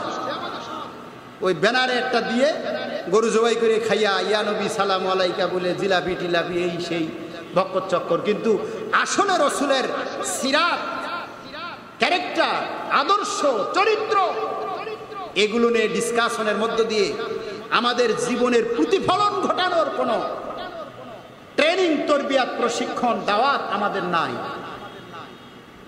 অথচ নামাজ ওক্ত না হওয়া পর্যন্ত সেই নামাজ ফরজ নয়। রোজা রমজান মাস না আসলে ফরজ নয়। হজ হজের মৌসুম ছাড়া ফরজ নয়। যাকাত তার নেশাব পরিমাণ মাল 1 বছর বর্ধিত না হলে যাকাত ফরজ নয়। আর ওয়াদাইয়ান ইলাল্লাহ, আল্লাহর পক্ষ থেকে আল্লাহর নির্দেশ ক্রমে দাওয়াতি কাজ করা প্রত্যেকটা নবীদের জন্য ফরজ ছিল, প্রত্যেকটা নবীদের উম্মতের জন্য ফরজ, মৃত্যুর আগ পর্যন্ত ফরজ। যেদিন সে মেচুয়েট হয়েছে, বালেগ হয়েছে, সাবালেগ হয়েছে, সেই দিন থেকে মৃত্যুর আগ পর্যন্ত, কবরে যাওয়ার আগ পর্যন্ত, শেষ থাকা পর্যন্ত, জ্ঞান থাকা পর্যন্ত এই দাওয়াতি কাজ করা মানুষের উপরে, মুসলমানের উপরে, মুমিনের উপরে, ইমানদারের উপরে ফরজ করে দিয়েছেন আল্লাহ রাব্বুল আলামিন। এইটা নিয়ে কোনো পেরেশানি নাই। এটা নিয়ে পেরেশানি আছে? নূহ আলাইহিস সালাতু ওয়াস সালাম 1350 বছর তাকে হায়াত দেওয়া হয়েছিল। 950 বছর তিনি দাওয়াতি কাজ করেছেন। সকালবেলা সাদা ধবধবে জামা গায়ে দিয়ে বেরিয়েছেন, আর এই দাওয়াতি কাজ করতে যে ঘাত প্রতিঘাত তার উপরে আক্রমণ চালিয়েছে, রক্তাক্ত হয়েছে, ক্ষত বিক্ষত হয়েছে, রক্তমাখা জামা নিয়ে সন্ধ্যাবেলা রাত্রিতে নূহ আলাইহিস সালাতু ওয়াস সালাম প্রতিদিন 950 বছর ধরে তিনি এই কাম করেছেন আর ক্ষত বিক্ষত হয়েছে। মুহাম্মদ সাল্লাল্লাহু আলাইহি সাল্লাম এই দাওয়াতি কাজ করতে যে তিনি বৃদ্ধাঙ্গুল থেকে শুরু করে মস্তক পর্যন্ত 632 জায়গায় তিনি ক্ষত বিক্ষত হয়েছে। কশয়ত জায়গায়? সবাই বলেন, সবাই বলেন। 632 জায়গায় ক্ষত বিক্ষত হয়েছে, বৃদ্ধাঙ্গুল থেকে মস্তক পর্যন্ত ক্ষত বিক্ষত হয়েছে। আপনি কয় জায়গায় হয়েছে? আমি কয় জায়গায় হয়েছে? এই দাওয়াতি কাজ করতে যেই হয়েছে। কি কাজ? এই দাওয়াতি কাজ। এখন আপনি যদি মনে করেন যে আমি এমন একটা দাওয়াতি কাজ করব, যে দাওয়াতি কাজ করতে গেলে মসজিদের কমিটিরা আমাকে ডেকে ডেকে মুরগির রান, গরুর গোশত রান্না করে খাওয়াবে, আপনাদের পাকাইতে হবে না? আপনার দাওয়াত দিতে আইছেন না, আপনাদের পাকাইতে হবে না। আমাদের এই মহল্লা আমরা নুসরাত করব, মানে সাহায্য করব, এই 3 দিন পুরো আপনাদেরকে খাওয়াই দিই। আছে না নাই? আছে। ওয়াজ করতে গেলাম, মানুষ পকেট ভরে টাকা দিল 20,000 15,000, আরও রিসিপশন করলো, ইস্তেকবাল করলো, আরও খাওয়ান দিল। কি সুন্দর দাওয়াতি কাজ একটা করে আসলাম, ওয়াজ করে আসি না? কিন্তু জাকারিয়া আলাইহিস সালাম ওয়াজ করতে গেছে বনি ইসরাইল জাতির কাছে, আর জাকারিয়া আলাইহিস সালামের অনুসারীদের একটা দল ছিল, তারা সিকিউরিটি, গোয়েন্দা বিভাগ। র আছে না? আছে নাকি? মুসাদ আছে না গোয়েন্দা বিভাগ? আমাদের এনএসআই আছে না গোয়েন্দা বিভাগ? ও প্রত্যেক নবীদের গোয়েন্দা বিভাগ ছিল। জাকারিয়া আলাইহিস সালাম ওয়াজ করতেছে, আর তার গোয়েন্দা রিপোর্ট আসছে যে ওই যে বনি ইসরাইল জাতির হিংস্র সন্ত্রাসী বাহিনী, তারা আমাদের দিকে এগিয়ে আসতেছে। এই মুহূর্তে ট্যাকেল দেওয়ার সুযোগ ছিল না। জাকারিয়া আলাইহিস সালাম দৌড় দিয়েছেন, দৌড় দিয়ে ওরা ধাওয়া করছে, গাছের মধ্যে আশ্রয় নিয়েছেন। ওরা জাকারিয়া আলাইহিস সালামকে কোরাত দিয়ে চিড়ে এই মাথার থেকে পা পর্যন্ত দ্বিখণ্ডিত করে দিয়েছে। জাকারিয়া আলাইহিস সালামের ছেলে সহদর, মানে তার ঔরজাত সন্তান ইয়াহইয়া আলাইহিস সালাম, তিনি পয়গম্বর ছিলেন। তিনি দাওয়াত দিছেন। এই দাওয়াত দিতে গিয়ে তার গলায় অস্ত্র ধরে কেটে তার মাথাটা আর তার দেহটাকে আলাদা করে দিয়েছেন। এইভাবে 4,500 পয়গম্বর পাঠিয়েছেন ইসহাক আলাইহিস সালামের জেনারেশনের মধ্যে, তার বংশের মধ্যে। তার 360 জন পয়গম্বর দাওয়াত দিতে গিয়ে শহীদ হয়ে গেছে। আর আমি দাওয়াত দিতে যাচ্ছি, আমার পকেট ভরে টাকা দিতেছি। 3 দিন হাড়ি জ্বালাতে দিচ্ছে না, লাউ রান্না করে, মাছ রান্না করে, গোশ রান্না করে আমাদের খাওয়াইতেছে। তাহলে এই দাওয়াতে নবী যে দাওয়াত দিলেন, ওই দাওয়াতে বৃদ্ধাঙ্গুল থেকে মস্তক পর্যন্ত 632 জায়গায় ক্ষত বিক্ষত হয়েছে, তীরের আঘাত, সরকির আঘাত, তরবারির আঘাত, পাথরের আঘাত, আঘাতে আঘাতে রসুলকে ক্ষতবিক্ষত করে দিয়েছে। তাহলে ওই দাওয়াত আর এখনকার দাওয়াত কি এক? বুঝাতে পারলাম কিনা? না ভুল হয়ে যাচ্ছে? ভালো করে বুঝবেন, ভালো করে বুঝবেন। আমি 2004 সালে মার্চ মাসের 5 তারিখ রোজ শনিবার আমার মাহফিল ছিল কুষ্টিয়া ঝাউদিয়া হাই স্কুল ময়দানে। তার আগের দিন শুক্রবার ছিল। ওই শুক্রবারের মাহফিলের বক্তা ছিলেন গোপালগঞ্জের মাওলানা এমদাদুল হক সাহেব। বাংলাদেশের এমন কোনো ইউনিয়ন পর্যন্ত নাই যে ইউনিয়নে এমদাদুল হক সাহেব যান নাই। আমি চোখে দেখেছি এমদাদুল হক সাহেব এমন করে দাওয়া দিয়েছে, এইরকম টেবিল কয়েক খণ্ড হয়ে গেছে, দেখছি আগুন ঝরে যেত। মামলা মকদ্দমায় জর্জরিত হয়ে ঘাত প্রতিঘাত, রক্তাক্ত শরীর। এমদাদুল হক সাহেব ऐसा জন ছিল, কাহা কারেগা, পরোয়া করতো না একমাত্র আল্লাহ ছাড়া। সেও তো দাওয়াত দিতে যেত, অথচ তার দেহ মোবারকের উপরে তারা ছাপাই পড়তো, আক্রমণ করত। টেবিলের উপরে দাওয়াত এরকম কিল দিয়েছে, টেবিল চির হয়ে গেছে। এগুলো আমরা চোখে দেখেছি। 4 তারিখ শুক্রবারে মাহফিল। তো যাক, সব মিলিয়ে আমি তখন শ্যামনগর বাইতুল আকসা মসজিদের খতিব ছিলাম। জুমা পড়ে আমি রওনা দিছি, শীতকাল। পরের দিন শনিবারে হরতাল, গাড়ি ঘোড়া বন্ধ। শুক্রবারে রওনা দিছি, যে একবারে বৃত্তিপাড়ায় নামিছি কুষ্টিয়া ইউনিভার্সিটির পাশে। নেমে ঝাউদিয়া হাই স্কুল ময়দানে চলে গেছি। রাত তখন 10টা বাজে। এমদাদুল হক সাহেব তখন বক্তব্য রাখতেছে। সুবহানাল্লাহ। উঠছেন কেন ভাই? কি হয়েছে? কি হয়েছে?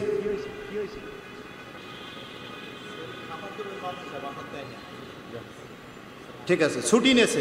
ইনি হলেন শিষ্টাচার একজন ছাত্র, টিচারের ছুটি নিয়েছে। আলহামদুলিল্লাহ, আলহামদুলিল্লাহ। হুট করে কেউ উঠবেন না।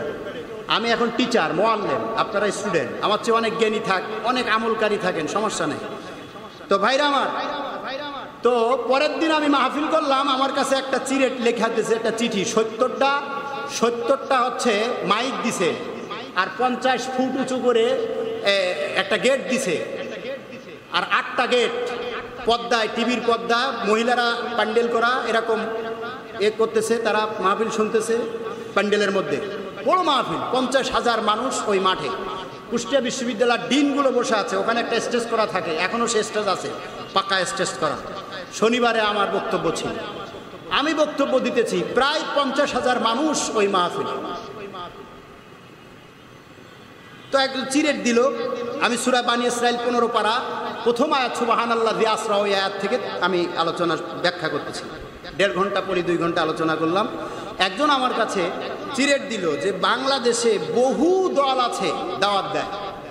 পীর মাশায়েখ আছে, তবলিগ জামাত আছে, জামাত ইসলামী আছে, চরমোনা আছে, শর্ষিনা আছে, কওমি আছে, আলিয়া মাদ্রাসার লোক আছে, বহুত মানুষ দাওয়াত দেয়। আমরা কোন দাওয়াতের মধ্যে ঢুকবো হুজুর? আমাদের একটা ফয়সালা।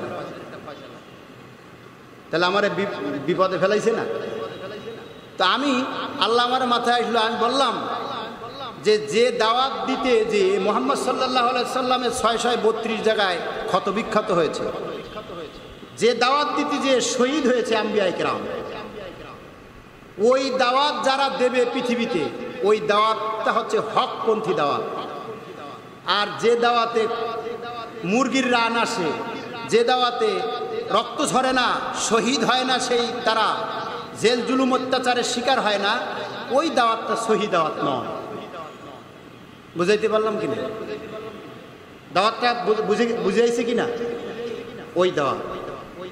সুতরাং আল্লাহ রসুলকে আল্লাহ তাআলা বলেন ওয়াদাইয়ান ইলাল্লাহি বিইযনিহি ওয়া সিরাজাম মুনীরা। হে রসুল, আমি আপনাকে দাঈল আল্লাহর কাজ করার জন্য পাঠিয়েছি। এখন এই দাঈল আল্লাহর কাজ আপনাকে কিভাবে করবেন? আপনি ইসলামী অনেক সাহিত্য বেরিয়েছে, আপনার ভাইকে কি একটা ইসলামী সাহিত্য পড়তে দেন কোনোদিন? দেন? একটা আসল কাজ এইগুলো। একজন ভাইকে যখন একটা ইসলামী সাহিত্য পড়তে দিবেন, নামাজের হকিকত, ইসলামের হকিকত, রোজার হকিকত, কলেমার হকিকত একটা পড়তে দেবেন, সে পড়বে, আবার তার পরিবারে কেউ না কেউ পড়বে। কথা বুঝেছি কিনা? আপনি কি কোরআনের তাফসীর কত বাংলায় বেরিয়েছে, আপনি কি এই তাফসির কাউকে পড়তে দিছেন যে এই তাফসিরটা আপনাকে গিফট করলাম?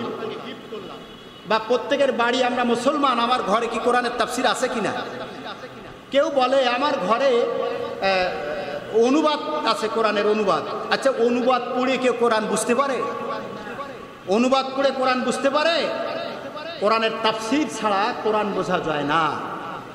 এই জন্য কোরআনের তাফসির আপনি নিজে কিনবেন, আর আপনার বন্ধু বান্ধব আত্মীয় স্বজনকে যদি গিফট দেন কোন অনুষ্ঠানে, তাহলে কোরআনের তাফসির গিফট দেবেন। সুন্দর করে রঙিন কাগজ দিয়ে সুন্দর করে প্যাকেটিং করে তাকে কোরআনের তাফসির গিফট দেবেন, আর আপনার বাসায় কোরআনের তাফসির রাখবেন। আর প্রত্যেক দিন আপনি কাহকে না কাহকে কোরআনের একটি আয়াতের দাওয়াত দিবেন।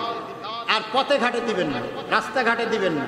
দাওয়াতের সিস্টেম আপনি আপনার এক মাসে 4 জন মানুষকে আপনি টার্গেট করবেন। একটা খাতায় লিখবেন যে এই 4টে মানুষকে এই 1 মাস ধরে আমি দাওয়াতি কাজ করব।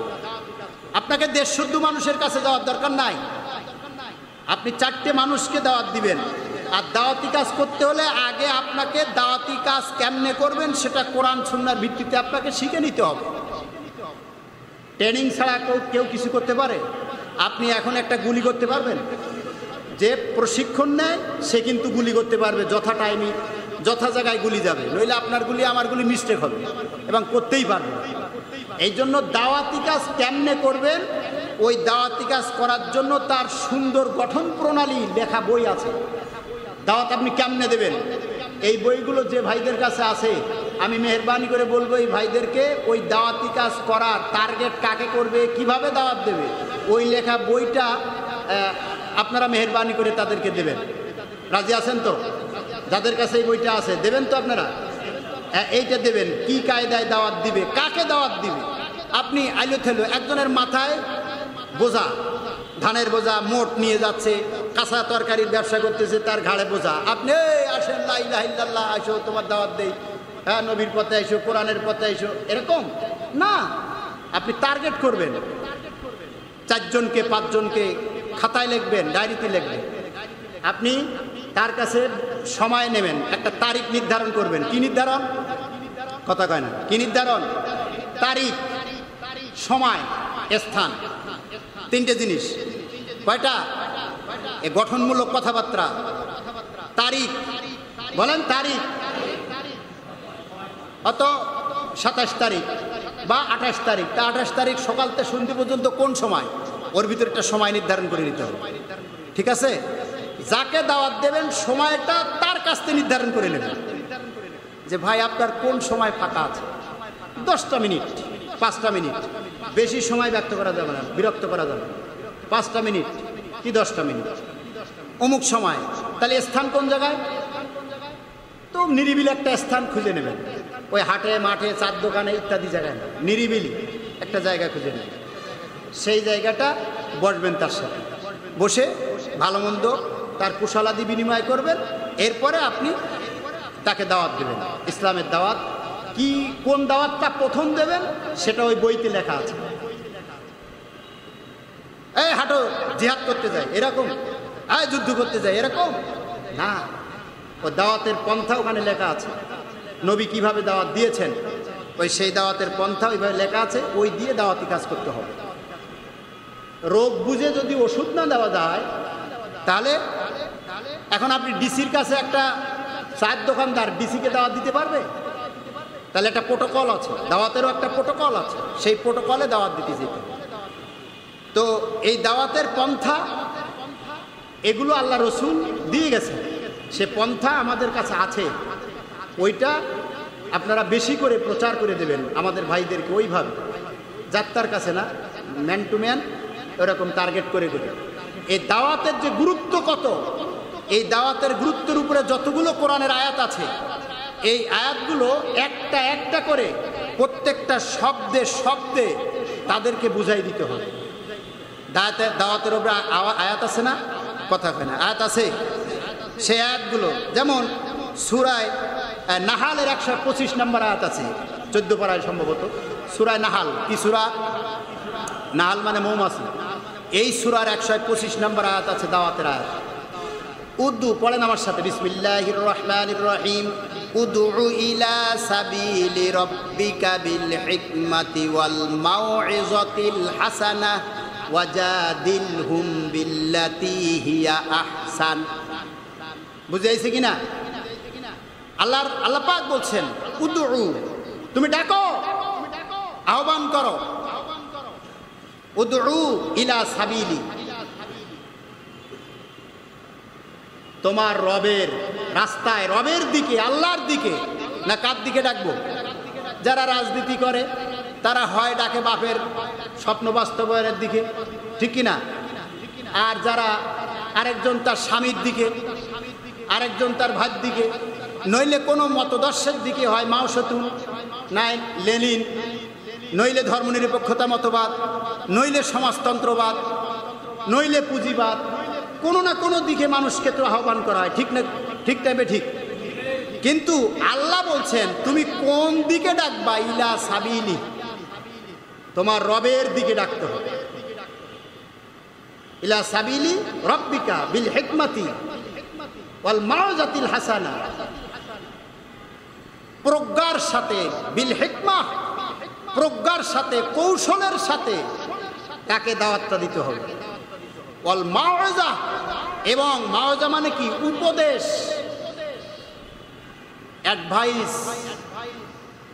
মাউইযা নসিহত। নসিহতটা কেমন হবে? খুব সুন্দর মিষ্টি ভাষায়, সাবলীল শ্রুতিমধুর ভাষায়। ওয়াজাদিলহুম বিল্লাতী হিয়া আহসান। ওয়াজাদিলহুম, হুম মানে তাদের, ওয়াজাদিল, আপনি তর্ক বিতর্ক করবেন কেমন ভাবে?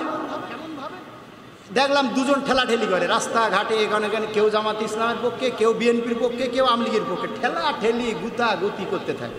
এগুলো সব আহাম্মুকে কথাবার্তা, এগুলো আহাম্মুক। আপনি একজন জামাত ইসলামের কর্মী, আপনি একজন মুসলমান, আপনি একজন মুমিন, আপনার দাওয়াতি কাজের পন্থা সিস্টেমটা আপনাকে জানতে হবে। আল্লাহ তর্ক বিতর্ক কেমনে করতে বলছেন সূরা নাহলের 125 নম্বর আয়াতে বলে দিয়েছেন, ওয়াজাদিলহুম, আপনি তাদের সাথে তর্ক বিতর্ক করেন। হিয়া আহসান, উত্তম পন্থায়। কি পন্থায় বলেন না কেন? হিয়া, হিয়া আহসান। এই দুজন ডিসকাশন হচ্ছে কেন? আশিক ইমরান। ওয়াজাদিলহুম বিল্লাতী হিয়া আহসান। এ শুদ্ধে শুদ্ধে আমি বলে যেতে পারি, এগুলো বলে লাভ নাই, অনেক বলেছি, কাজ হয় না। ওয়াজাদিলহুম বিল্লাতী হিয়া আহসান, তুমি তর্ক বিতর্ক করবা, তোমার একটা মতকে, মতাদর্শকে আরেকজনের মাথায় দেওয়া। তুমি 10 বছর ধরে প্রাণান্তকার প্রচেষ্টা করে, চেষ্টা চালিয়ে তুমি একটা জিনিস বুঝেছো, এই বুঝটাকে 1 মিনিটের মধ্যে আরেকজনের মধ্যে তুমি ঢুকাতে চাও কেন? কে বলেছে তোমাকে ঢুকাতে? 50 বছর একটা আদর্শ আমি লালন করেছি। আপনি 1 মিনিটের মধ্যে ওই আদর্শ, হোক জাহিলিয়াতের আদর্শ, হোক লেনিনের আদর্শ, হোক সেকুলারিজম, হোক কমিউনিজম, আমি তো একটা আদর্শ ধারণ করে আছি 20 বছর ধরে। আপনি সেখানে দিয়ে কোরআন নিয়ে, ইসলাম নিয়ে ঠেলাঠেলি করলে কি সে কি আসবে? আহাম্মুক কথাকার। ইমানদার কখন আহাম্মুক হয় না। ইমানদার হবে রসুলের আদলে, তার দাওয়াতি কাজ করবে, রসুলের আদলে, কোরআনের আদলে। আমি আজকে আসার সময় দেখলাম দুজন বাক বিতণ্ডে, একজন বিএনপির পক্ষে, আজকে জোহরের নামাজে যখন আসি কুইতি মসজিদের পাশে ওই দোকানদার, মিয়ারাজ দোকানদার হচ্ছে জামাতের পক্ষে, আর ও হচ্ছে বিএনপির পক্ষে, দুজন ঠেলাঠেলি করছে। আজকে আসতেছি 2 মিনিট আমি নীরব থাকলাম, ও ঠেলাঠেলিটা দেখে দুজনের মাথায় একটা হাত বুলাই দিলাম। আজকের কথা হাত বুলিয়ে বললাম, মাথাটা যদি ঠান্ডা করো তাহলে আমি 2 কথা বলি, একদম নীরব হতে হবে তোমার, নিথর নিস্তব্ধ। বললো হ্যাঁ হুজুর। আমি 2 মিনিট কথা বলি, আজকে জোহরের নামাজ আছে। ওরা নীরব হয়ে গেল। তো বিষয়টা এরকম। আল্লাহ কি বলছে? ওয়াজাদিলহুম বিল্লাতী হিয়া আহসান, তুমি উত্তম পন্থায় কথাবার্তা বলো, তর্ক বিতর্ক করো। ওই ছাল ফেলানোর পরে ওর ভিতরে একটা শক্ত আবরণ থাকে, মালা বলি আমরা, শক্ত না?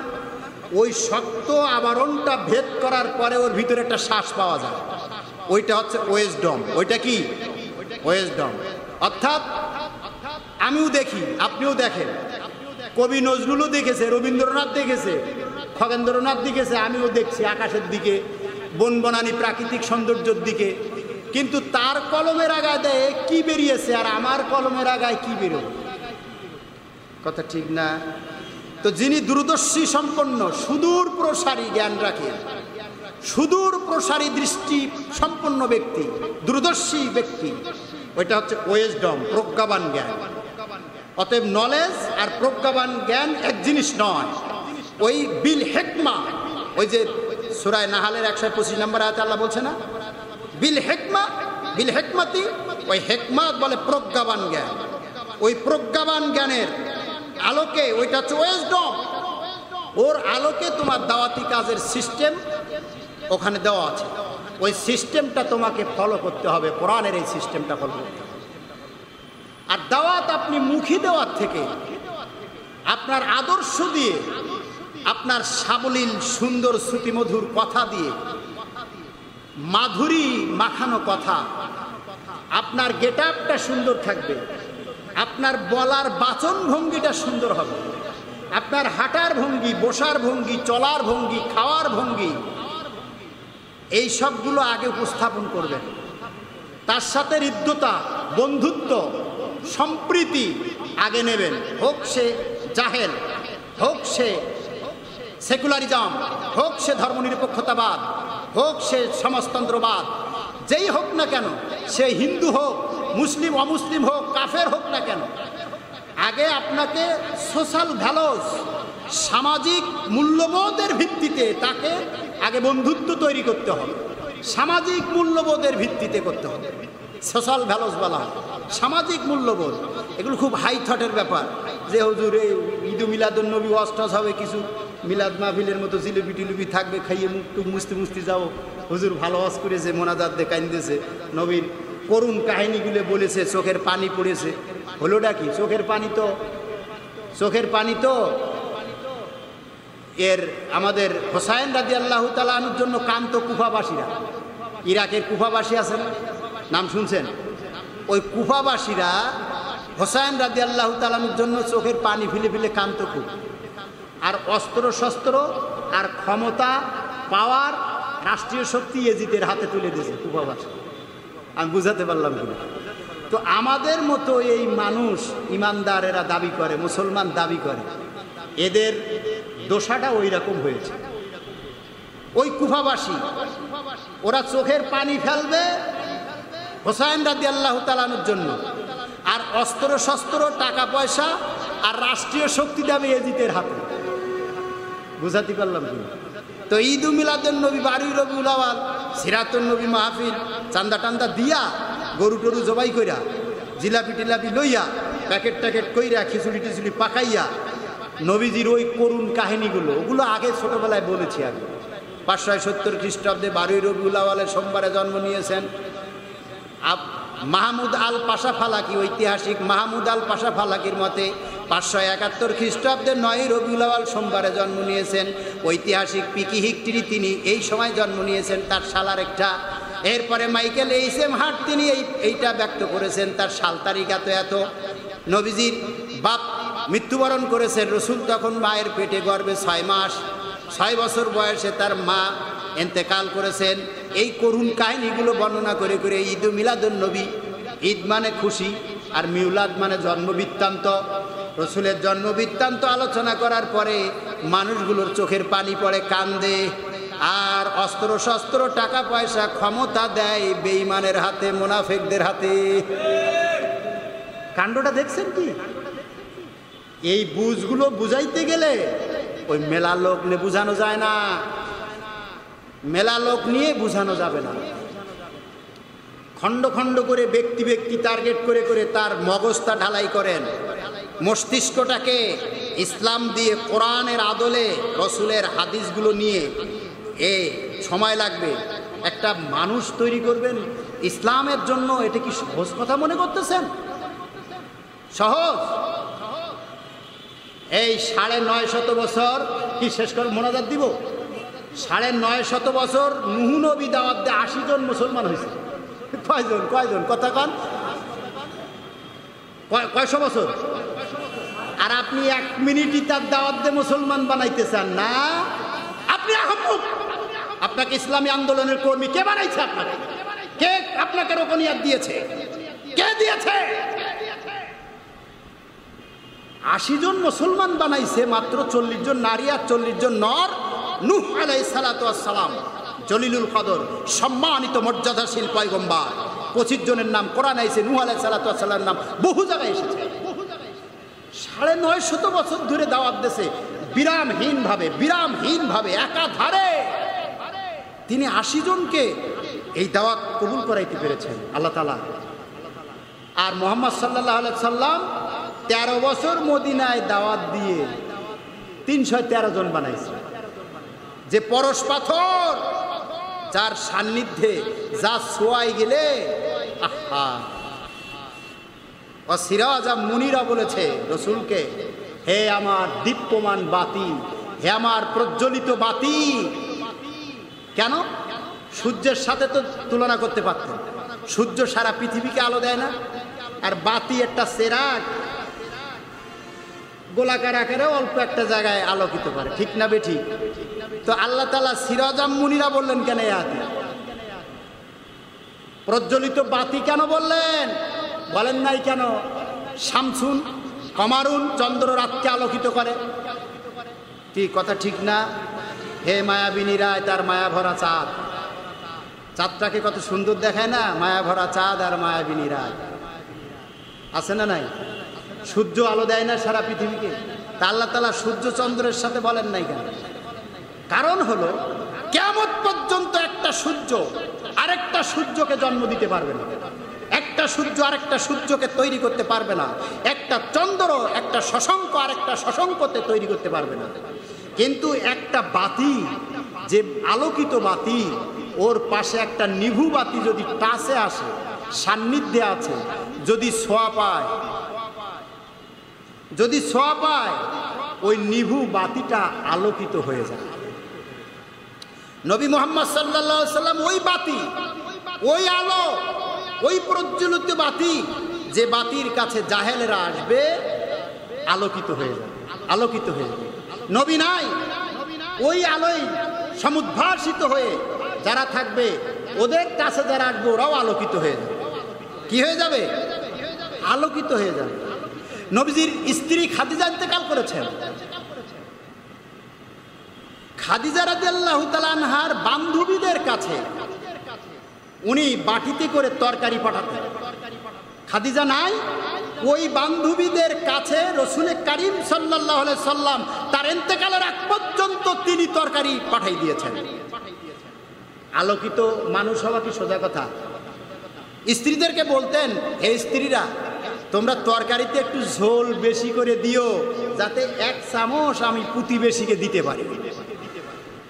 তোমার পরশে, তোমার ছোঁয়ায়, তোমার সান্নিধ্যে, তোমার নৈকট্য যে অর্জন করবে সে আলোকিত হবে। আলোকিত মানুষ, আমি যদি দাওয়াতি কাজ করি, আমাকে আগে আলোকিত মানুষ তৈরি হতে হবে। বুঝাতে পারলাম?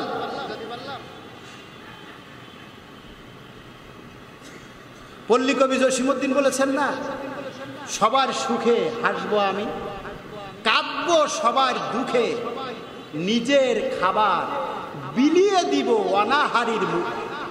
অনাহারীর মুখে। নিজের খাবারটা বিলিয়ে দিব কি? অনাহারীর মুখে। হুজুর কি বিলাসী করে গিয়েছেন?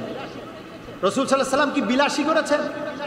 পিঠের উপরে খেজুরির পাতা দিয়ে চেটা বানানো, ওর উপরে শুয়ে আছে, পিঠের উপরে দাগ পড়ে গেছে।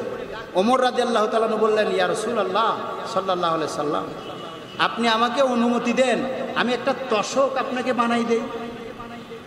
আল্লাহ রসুল বললেন, ওমর, আমি পৃথিবীতে কষ্ট করতে এসেছি, আমি আরাম করতে আসি না।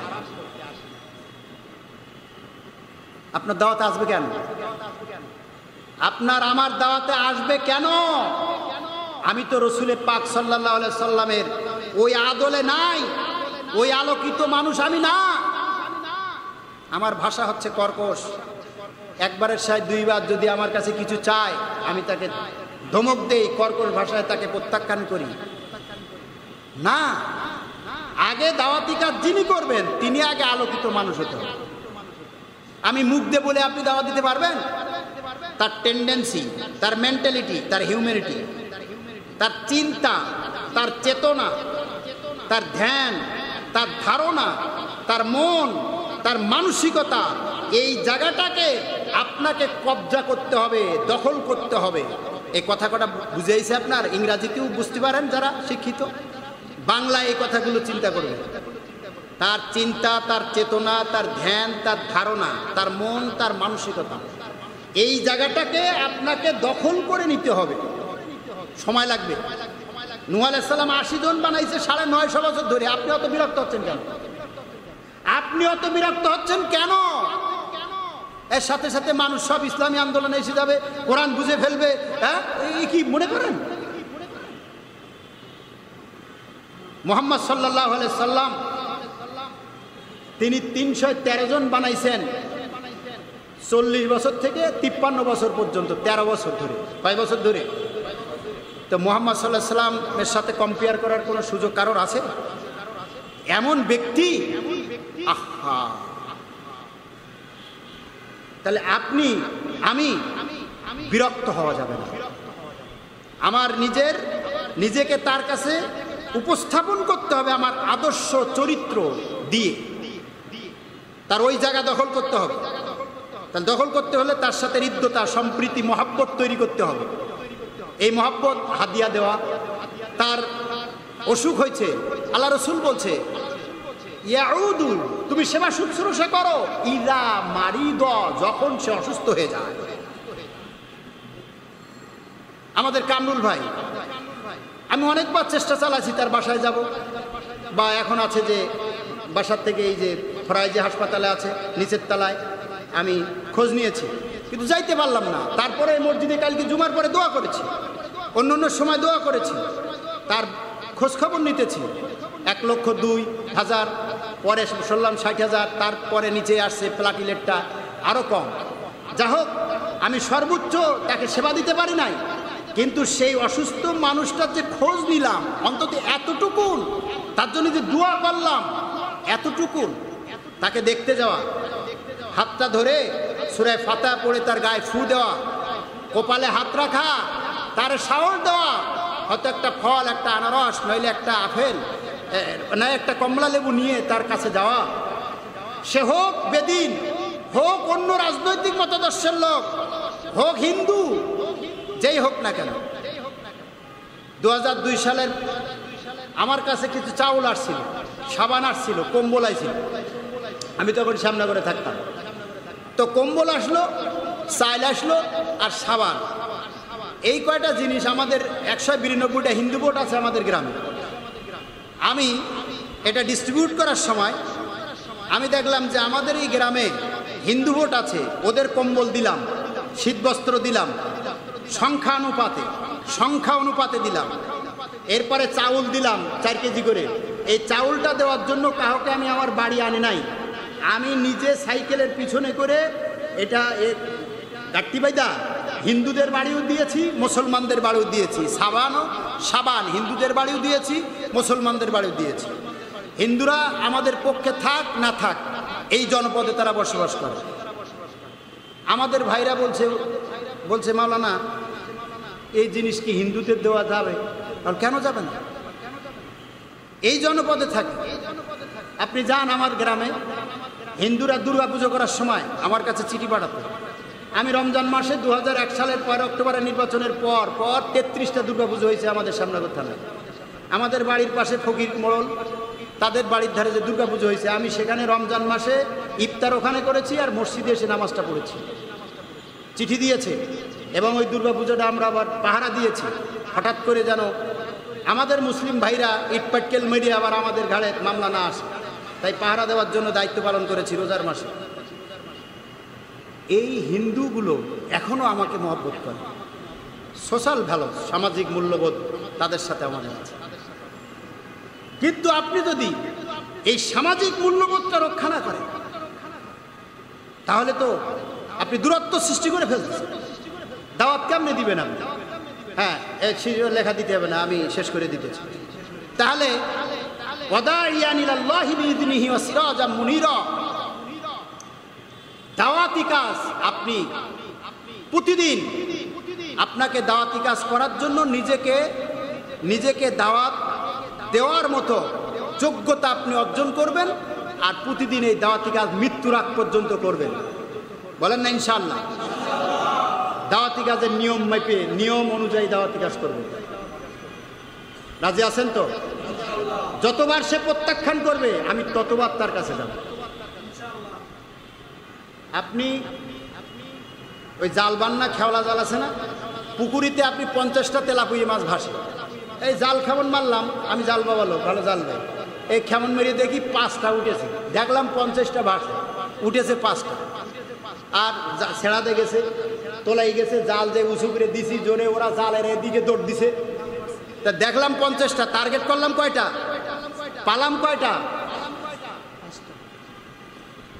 তো আপনি হতাশ হবেন না, নিরাশ হবেন না। আমি যে কটা 10টা টার্গেট করলাম, 10টাতে একটা পাইলাম, আলহামদুলিল্লাহ। ও নবীদের দাওয়াতি কাজগুলো আপনার এতে আনতে হবে। আলিগড় বিশ্ববিদ্যালয়ের প্রতিষ্ঠাতাকে স্যার বলেন, স্যার সৈয়দ আহমদ বেরলভী রহমতুল্লাহ আলাইহি দি স্পিরিট অফ ইসলাম বই লিখেছেন ইংরাজিতে।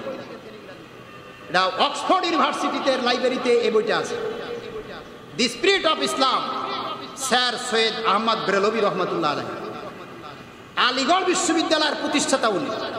ভারতের উত্তরপ্রদেশে উনি আলিগড় বিশ্ববিদ্যালয় যখন বানায়, 6 জন বন্ধু একসাথে হয়ে দাওয়াতি কাজ করতে গেছে যে আমরা একটা আলিগড় বিশ্ববিদ্যালয় বানাবো, কিছু টাকা পয়সা আমাদের লাগবে, আর একটু সহযোগিতা আপনারা করবেন। 6 বন্ধু গেছে, তো কোনো না কোনো জায়গায় পায়ের খড়ম কাঠ দিয়ে বানাতো, পায়ের খড়ম কাঠের, এই কাঠের খড়ম ফেলে মেরেছে। তোমরা আলিগড় বিশ্ববিদ্যালয় বানাবা, খড়ম ফেলে মারছে। 5 বন্ধু বলল কি, এই তোর সঙ্গে আর যাবো না, আমরা ভালো কাজ করার জন্য একটা শিক্ষা প্রতিষ্ঠান বানাবো, তাই গিয়ে খড়ম মারে, মানে জুতো ফেলে মারে আমাদের গায়ে। ওই জুতোটা উনি গোছাই নিয়েছেন, সৈয়দ আহমদ বেরলভী রহমতুল্লাহ। জুতোটা গোছাইয়া ওই থুলের মধ্যে ঢুকাইছে। ঢুকানোর পরে এদের বললো, দেখ জুতা মারছে আমারে, গায়ে আমার লাগছে, তোদের লাগে নাই। তাহলে না লাগলেও তো আমরাও স্বামী। ওই যে এক মাওলানারে গত জুমার দিন জুতো মারলো না, তো সে আবার কয় যে এতগুলো জুতো মারলো, একটাও আমার গায়ে লাগাতে পারল না। এরা আলে খাটো, এই হুজুর কটা আলেমরা আলে খাটো, কিন্তু আলে খাটো না। আল্লাহ জুতোগুলো তো তোকে মারল, আবার বলে আমার গায়ে একটা লাগে নাই, তার মানে ও কেরামতি খুলাইতেছে। এরা এই জন্য বলি এগুলো আলে খাটো, মানে উপমা দিলাম আর কি। সৈয়দ আহমদ বেরলভী রহমতুল্লাহ এর গায়ে জুতো মারছে, ওরা বলছে মারলেও এটা তো আমরা একসাথে গিয়েছি, সব আমাদের উপরে বর্তায়। এরপরও তিনি স্টপ হয়ে যান, তিনি ওই বন্ধুদের 2-1 ভাগাইছে, আরো 2-1 মিশে তিনি অর্গানাইজ চালাই গেছে, করেছে, হার্ট আনছ এই আলিগড় বিশ্ববিদ্যালয় প্রতিষ্ঠা করেছে। করার পরে যখন রিকগনাইজ হয়েছে গভর্নমেন্টের পক্ষ থেকে, একদিন ফেয়ারওয়েল হয় ছাত্রদের, বড় প্রোগ্রাম অনুষ্ঠান।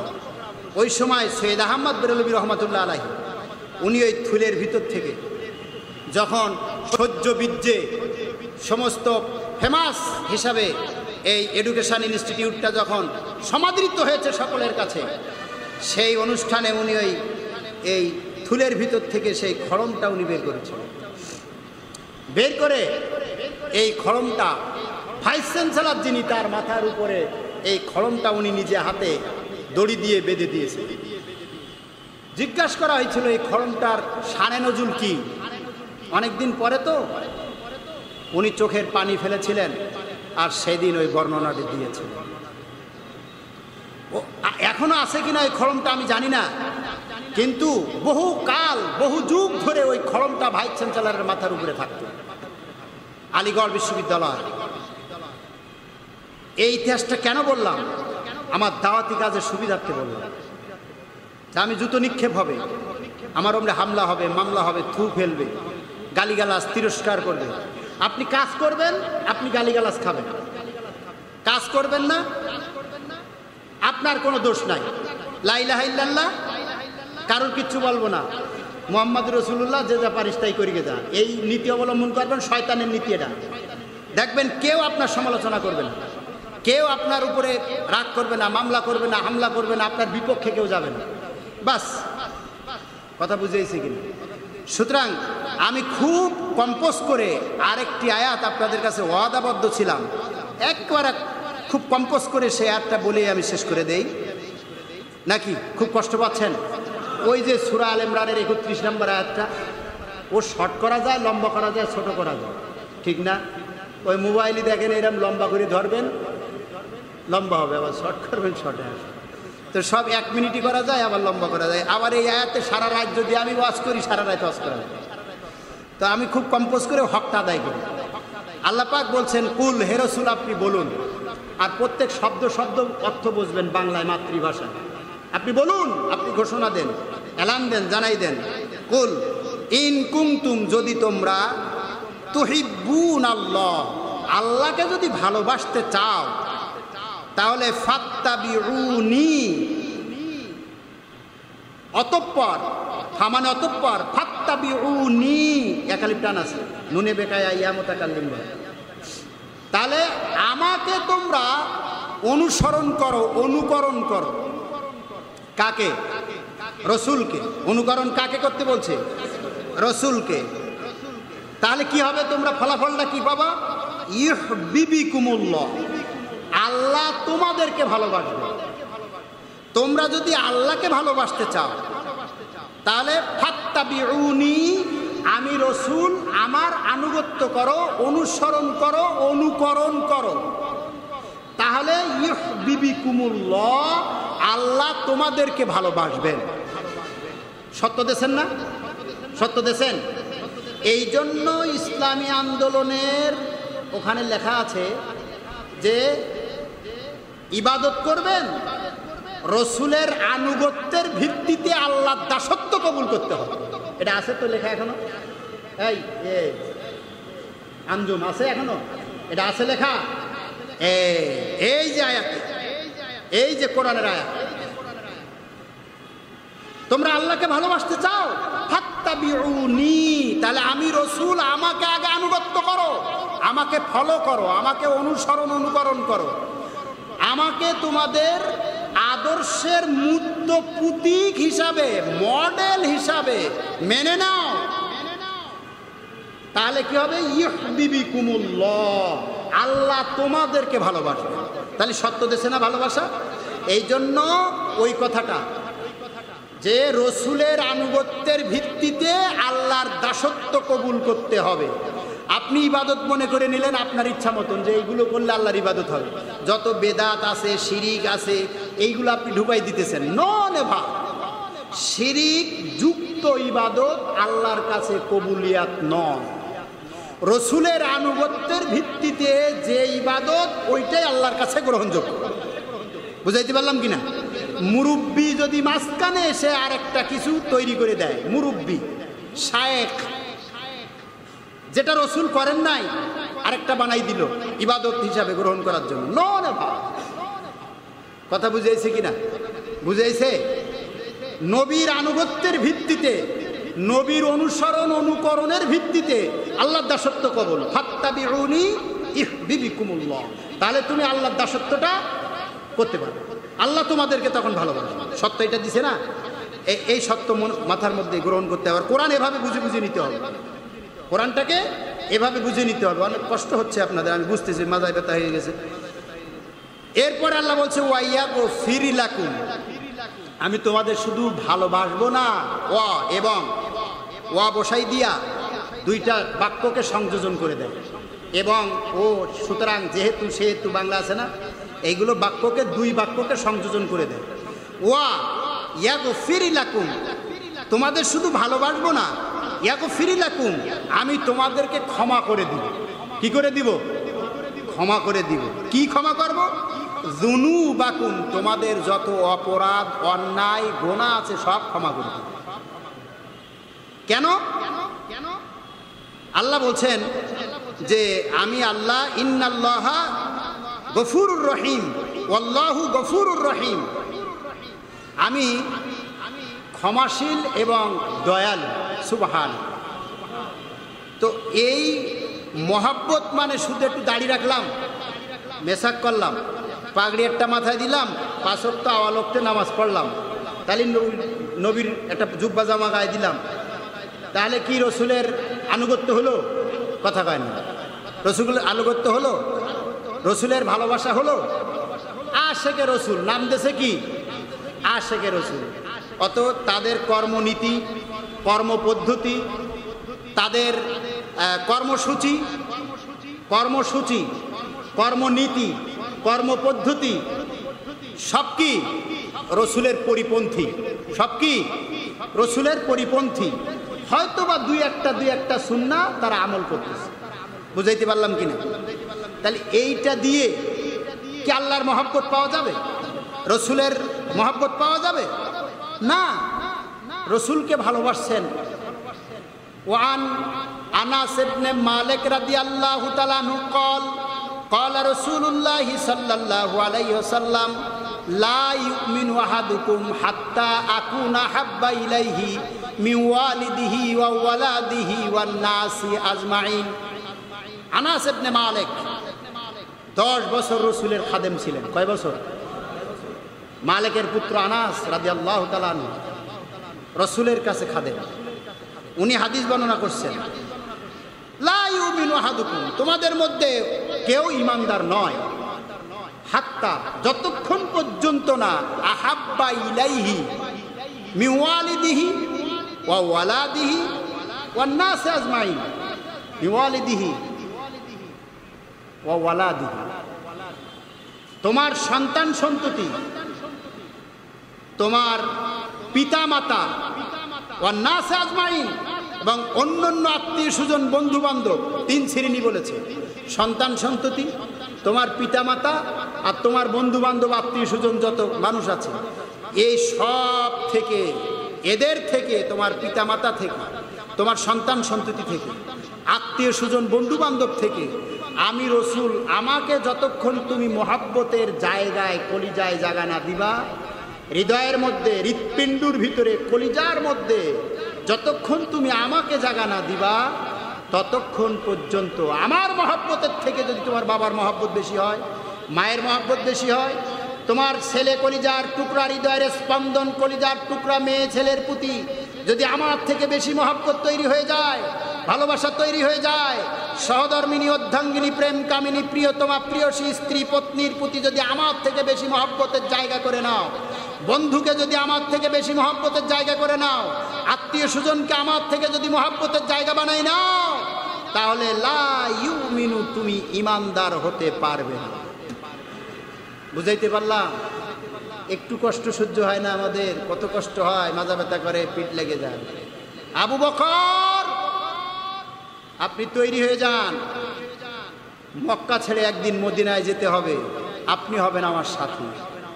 নবীজি বলছে 6 মাস আগে। কয় মাস? হঠাৎ করে ওমা রমাইতা ইয রমাইতা ওয়ালাকিন্নাল্লাহ রমা, সূরা আনফাল 9 পারা। সুন্দর ঘটনা আছে, বললাম না। বালি ছুঁড়ে মারলো, কাফেরদের চোখের মধ্যে ঢুকলো, চোখ মুস্তি মুস্তি, আর রসুলকে দেখে নাই। হে জিবরাইল, এই ফাঁক দিয়ে আপনি বেরিয়ে যান। হুজুর বেরিয়ে গেলেন। আবু বক্করকে ডাক দিলেন দরজায় দিয়ে, গভীর রাত, গভীর নিশীথে। আবু বকর, আসসালাতু আসসালামু আলাইকা ইয়া আখি আবু বকর। সালাম দিলেন রসুল একবার। কয়বার? আবু বকর রাদিয়াল্লাহু তাআলা আনহু ঠাস করে দরজাটা খুলে দিলেন। বিশ্বনবী বললেন, আবু বকর, গভীর রাত, পৃথিবীর কোটি কোটি মানুষ ঘুমান্ত, আমি একটি ডাক দিলাম তোমার দরজায়, দরজা কেমনে খুলে গেল ঠাস করে? আবু বকর রাদিয়াল্লাহু তাআলা আনহু বললেন, ইয়া রাসূলুল্লাহ, আপনি না বলছিলেন মক্কাতে পানি, খেজুর, কিছু দুধ, আরেক হাত দিয়ে 3300 ফুট উঁচু পাহাড়। এখন তো পাহাড়টা গাড়ে হীরায় যাওয়ার জন্য পাহাড়টা এরকম কেটে কেটে দিয়েছে, সমান করে মেশিন দিয়ে এভাবে দিয়েছে উঁচুই যাওয়ার জন্য, ইজি। কিন্তু 1500 বছর আগে এগুলো ছিল না, পাথর আবু খাবু, ওঠার কোনো সুযোগ নাই। আবার ওই পরিমাণ নামার জন্য ওই 3300 ফুট নিচে গভীরে একটা নামাজের কাপড় বিছাইয়া এরকম জায়গায় হুজুর সাল্লাল্লাহু আলাইহি সাল্লাম 15টি বছর ওই গারে হীরার মধ্যে তিনি ধ্যানে মগ্ন ছিলেন। কয়টি বছর? এই 15 বছর মা খাদিজাতুল কুবরা রাদিয়াল্লাহু তাআলা আনহা তিনি প্রতিদিন এই ডিউটি পালন করেছেন। কয়দিন? 15 বছর একাধারে। এই 3300 ফুট উনি উঁচুই উঠেছেন, আবার 3300 ফুট নিচে নেমেছেন। এক হাত দিয়ে পাথরগুলো ধরেছে, আরেক হাতে দুধ, খরমা, খেজুর, রুটি, পানি, আর বৃদ্ধাঙ্গুলগুলো ওই বৃদ্ধাঙ্গুলগুলো পাথরের উপরে যেন স্লিপ না খায়। এইভাবে 15টি বছর এই দায়িত্ব পালন করেছে। এমন কোন রাত ছিল না, গভীর রাত্রে হুজুর দাওয়াতি কাজ করে দরজায় যে 2টা ডাক দিয়েছে, এরকম কোনো নজির নাই খাদিজাতুল কুবরার কাছে। সাথে সাথে দরজা খুলে দিয়েছে। এমনটা বহুদিন দেখার পরে আল্লাহর নবী বললেন, খাদিজা। জি হুজুর, আমি অনেক দিন, অনেক বছর তোমাকে দেখতেছি যে আমি ডাক দিলেই সাথে সাথে তুমি দরজা খুলে দাও। কিভাবে দাও? আল্লাহুম্মা বিসমিকা আমুতু ওয়া আহইয়া। ওই ঘুম যাওয়ার আগের দোয়ায় বলা হয় আমুতু ওয়াহিদ মুতাকাল্লিমের সিগা, আমি মৃত্যুবরণ করিতেছি। ঘুমকে অর্ধ মৃত্যু বলা হয়। ঘুমকে কি বলা হয়? অর্ধ মৃত্যু। তাই মানুষ ঘুমাই যাও, তুমি ঘুমাই যাও, এক ডাক দিলে দরজা খোলো কেমনে? মা খাদিজাতুল কুবরা বললেন, ইয়া রাসূলুল্লাহ, ইয়া হাবিবাল্লাহ, যখন আপনি ময়দানে যান দাওয়াতি কাজ করার জন্য, কখন কাফেরেরা, মুশরিকেরা, মুনাফিকেরা কখন আপনার কেউ আক্রমণ করে, পাথর মারে না, তরবারি দিয়ে আঘাত করে না, তীর মারে না, বল্লম মারে না, সড়কি দিয়ে আঘাত করে, আমি সবসময় টেনশনে থাকি। আমার কান একটা বাইরে থাকে আর আমার অন্তর্দৃষ্টিটা বাইরে থাকে, কখন আল্লাহর নবী এই ঘরে আসবে, কত রাত হোক, গভীর রাত্রে। আমার এইটা সব সময় আমার মধ্যে বিরাজ করে, টেনশনে থাকি, পেরেশানি থাকি, যেন একটিবার জায়গায় 2টা ডাক না দিতে হয়। খাদিজাতুল কুবরা এভাবে দাঁড়িয়ে দাঁড়িয়ে বছরের পর বছর, যতক্ষণ রসুল করিম সাল্লাল্লাহু আলাইহি সাল্লাম ঘরের ভিতরে না গিয়েছেন, ততক্ষণ খাদিজাতুল কুবরা দরজায় ট্যাস লাগাইছে। সুবহানাল্লাহ, একটু বাড়ি দিয়ে বলবেন।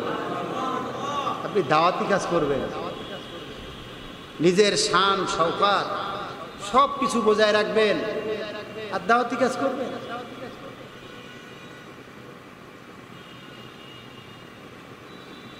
আল্লাহ রাব্বুল আলামিন আদম আলাইহিস সালাম, নূহ আলাইহিস সালাম, ইব্রাহিম আলাইহিস সালাম, মুসা কালিমুল্লাহ, আদম শফিউল্লাহ, নূহ নবিউল্লাহ, ইসমাইল জাবিহুল্লাহ, ইব্রাহিম খলিলুল্লাহ, মুহাম্মদুর রাসূলুল্লাহ, ঈসা রুহুল্লাহ, যত নবী পাঠাইছেন, স্পেশালভাবে কোনো পয়গম্বরকে আমার আল্লাহ সালাম জানান নাই।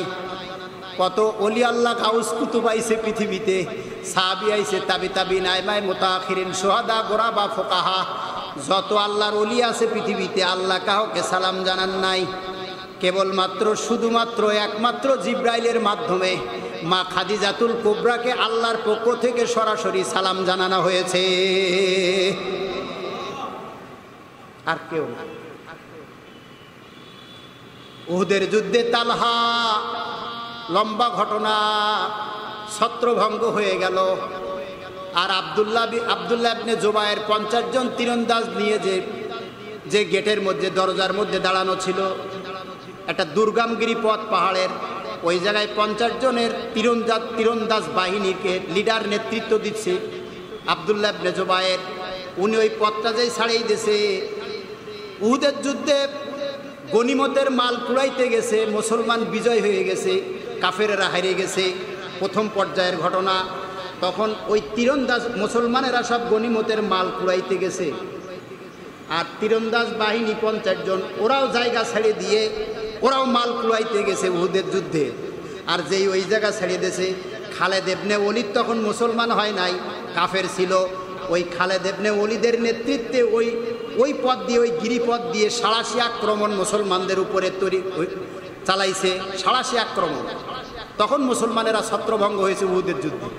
এই জন্য উহুদের যুদ্ধে কোনো জয়ও না পরাজয়ও না, কোনো পতাকা উত্তোলন হয়নি কোনো পক্ষ থেকে। যে পক্ষ বিজয় হয় ওই পক্ষ একটা পতাকা উত্তোলন করে। উহুদের যুদ্ধে কেবল একটা ক্রিটিক্যাল জিনিস জানেন, এটা জানেন না আগে, উহুদের যুদ্ধে কেবল পতাকা উত্তোলন হয় নাই, এইটা ক্রিটিক্যাল। কারণ এই যুদ্ধে কোন পক্ষ জয় হয়েছে এটা কোনো পতাকা উত্তোলন করে নাই, ওরাও করে নাই, মুসলমানেরাও করে নাই। এই জন্য এই যুদ্ধটাকে জয় পরাজয়ের যুদ্ধের মধ্যে নাই, পতাকা উত্তোলন হয় নাই। এই উহুদের যুদ্ধে মুসলমান যখন ছত্রভঙ্গ হয়ে গেল, 11 জন সাহাবী, এটা কেতাবুল মাগাজি, গাজওয়াতুন শব্দের অর্থ যুদ্ধ বিগ্রহ, আর কেতাবুল মাগাজি অর্থাৎ যুদ্ধ বিগ্রহ অধ্যায় বুখারী শরীফের একটা পাঠ। ওর মধ্যে দেওয়া আছে যে 11 জন সাহাবী রসুলকে ঘিরে দাঁড়িয়ে আছে। তারা রসুলকে তাক করে, ইবনে কিমিয়া নাম, ইবনে কিমিয়া, সে এমন জোরে পাথর মেরেছে রসুলের 2 দাঁত ছানায় উলিয়া এই 2 দাঁত ভেঙে গিয়েছে, শহীদ হয়েছে, রক্ত ঝরতেছে। আবার তীর দেশে রসুলের হেলমেট, লোহার হেলমেট, এইটা ভেঙ্গে তীর ঢুকে গেছে মাথার মধ্যে উহুদের যুদ্ধে। সেন্সলেস হয়ে তিনি বেহুশ হয়ে পড়ে গেছে কুয়ার মধ্যে, গর্তের মধ্যে, গুহার মধ্যে। এই অবস্থার ভিতরে সব ছত্রভঙ্গ হয়ে গেছে, এক জায়গায় হতে পারছে না। ওরা ৮৭ আক্রমণ চালাইতেছে, কিন্তু একটা দল কাফেরেরা, মুশরিকেরা শুধু ডেফিনেটলি রসুল সাল্লাল্লাহু আলাইহি সাল্লামকে লক্ষ্য করে তীর মারতেছে, বল্লম মারতেছে, পাথর মারতেছে। আর এই তীরগুলো 11 জনের মধ্যে আবু তালহা ছিলেন একজন। এই তীরগুলো আবু তালহা রাদিয়াল্লাহু তাআলা আনহু, তিনি বাহু দিয়ে, এই বাহু, পিছনের পিঠ দিয়ে, বুক দিয়ে, শরীর দিয়ে একটা একটা করে ওই তীর নবীকে মারে। নবীকে লক্ষ্য করে যেদিক থেকে তীর আসে ওই তীরটা বাহু দিয়ে ধারণ করে, বুক দিয়ে ধারণ করে, পিঠ দিয়ে ধারণ করে, এইভাবে ধারণ করতেছে। আল্লাহ রসুল বলছে, তালহা, ও তালহা, তুমি তো শহীদ হয়ে যাবে, তুমি ওখান থেকে সরে আসো। আবু তালহা বললেন, ইয়া রাসূলুল্লাহ, ওরা তো আপনাকে টার্গেট করে তীর মারছে, আমাকে টার্গেট করে তো না। আর আমি আবু তালহা আমার জীবদ্দশায় একটা তীর আপনার শরীরে বিদ্ধ হোক, এটা আমি তো চাই না। কেমনে কিয়ামতের ময়দানে আমি রসুলের সাহাবী, এই পরিচয় কেমনে বহন করব কিয়ামতের দিন? এই পরিচয় কেমনে দেব যে আমার জিন্দা অবস্থায় রসুলকে তীর মেরেছে? ভালোবাসা, আশেকে রসুল, 1 নয় 2 নয়, তিনি টলে পড়েছেন, শহীদ হয়ে গেছে। আবু তালহা গুনে গুনে 80টা তীর তার শরীর থেকে বের করা হয়েছে। আশারায় মুবাশশারা, আবু তালহা জান্নাতি, এটা জান্নাতি সাহাবী না? তার জীবদ্দশায় তিনি জান্নাতের সুসংবাদ দিয়েছেন না? তাহলে তিনি তো জান্নাতে যাবেনই, এরপরেও কেন 80টা তীর ধারণ করলেন? কেন? কেমন মহাব্বত, কেমন আনুগত্য, কেমন রসুলের আনুগত্য, এইগুলো দেখাই গিয়েছেন হযরত আবু বকর সিদ্দিক রাদিয়াল্লাহু তাআলা আনহু। আমার মা খাদিজাতুল কুবরা রাদিয়াল্লাহু তাআলা আনহা, আবু তালহা রাদিয়াল্লাহু তাআলা আনহু, এইগুলো দেখাই গিয়েছেন, যা এখনো পর্যন্ত ইসলামী আন্দোলনের কর্মীরা এই ময়দানে জীবনকে শাহাদাতের পিয়ালা পান করিয়ে, শাহাদাতের সিঁড়ি বেয়ে একই সন্ধানে, সত্যের সন্ধানে একই পথে শহীদের ঈদগাহে শামিল হতেছে। কথা বুঝেছে কিনা? সুতরাং এই আয়াতের যতটুক আমি সংক্ষেপে তর্জমা করেছি, ব্যাখ্যা করেছি, এটা আমাকে এবং আপনাদের সকলকে, দুনিয়ার মানুষ ভাবার দরকার নাই। যে কজন আপনারা আছেন, আমরা আছি, আল্লাহ আমাদেরকে এই কোয়ালিটি, এই গুণ, এই বৈশিষ্ট্য আল্লাহ আমাদেরকে দান করুক, বলেন আমিন। আরো জোরে বলেন আমিন। আল্লাহুম্মা সাল্লি আলা মুহাম্মাদ ওয়া আলা আলি মুহাম্মাদ কামা সাল্লাইতা আলা ইব্রাহিম ওয়া আলা আলি ইব্রাহিম ইন্নাকা হামিদুম মাজিদ। আল্লাহুম্মা বারিক আলা মুহাম্মাদ কামা বারাকতা আলা ইব্রাহিম ওয়া আলা আলি ইব্রাহিম ইন্নাকা হামিদুম মাজিদ। বিসমিল্লাহির রহমানির রহিম। আলহামদুলিল্লাহি রাব্বিল আলামিন আর রহমানির রহিম মালিকি ইয়াউমিদ্দিন। ইয়্যাকা না'বুদু ওয়া ইয়্যাকা নাস্তাঈন। ইহদিনাস সিরাত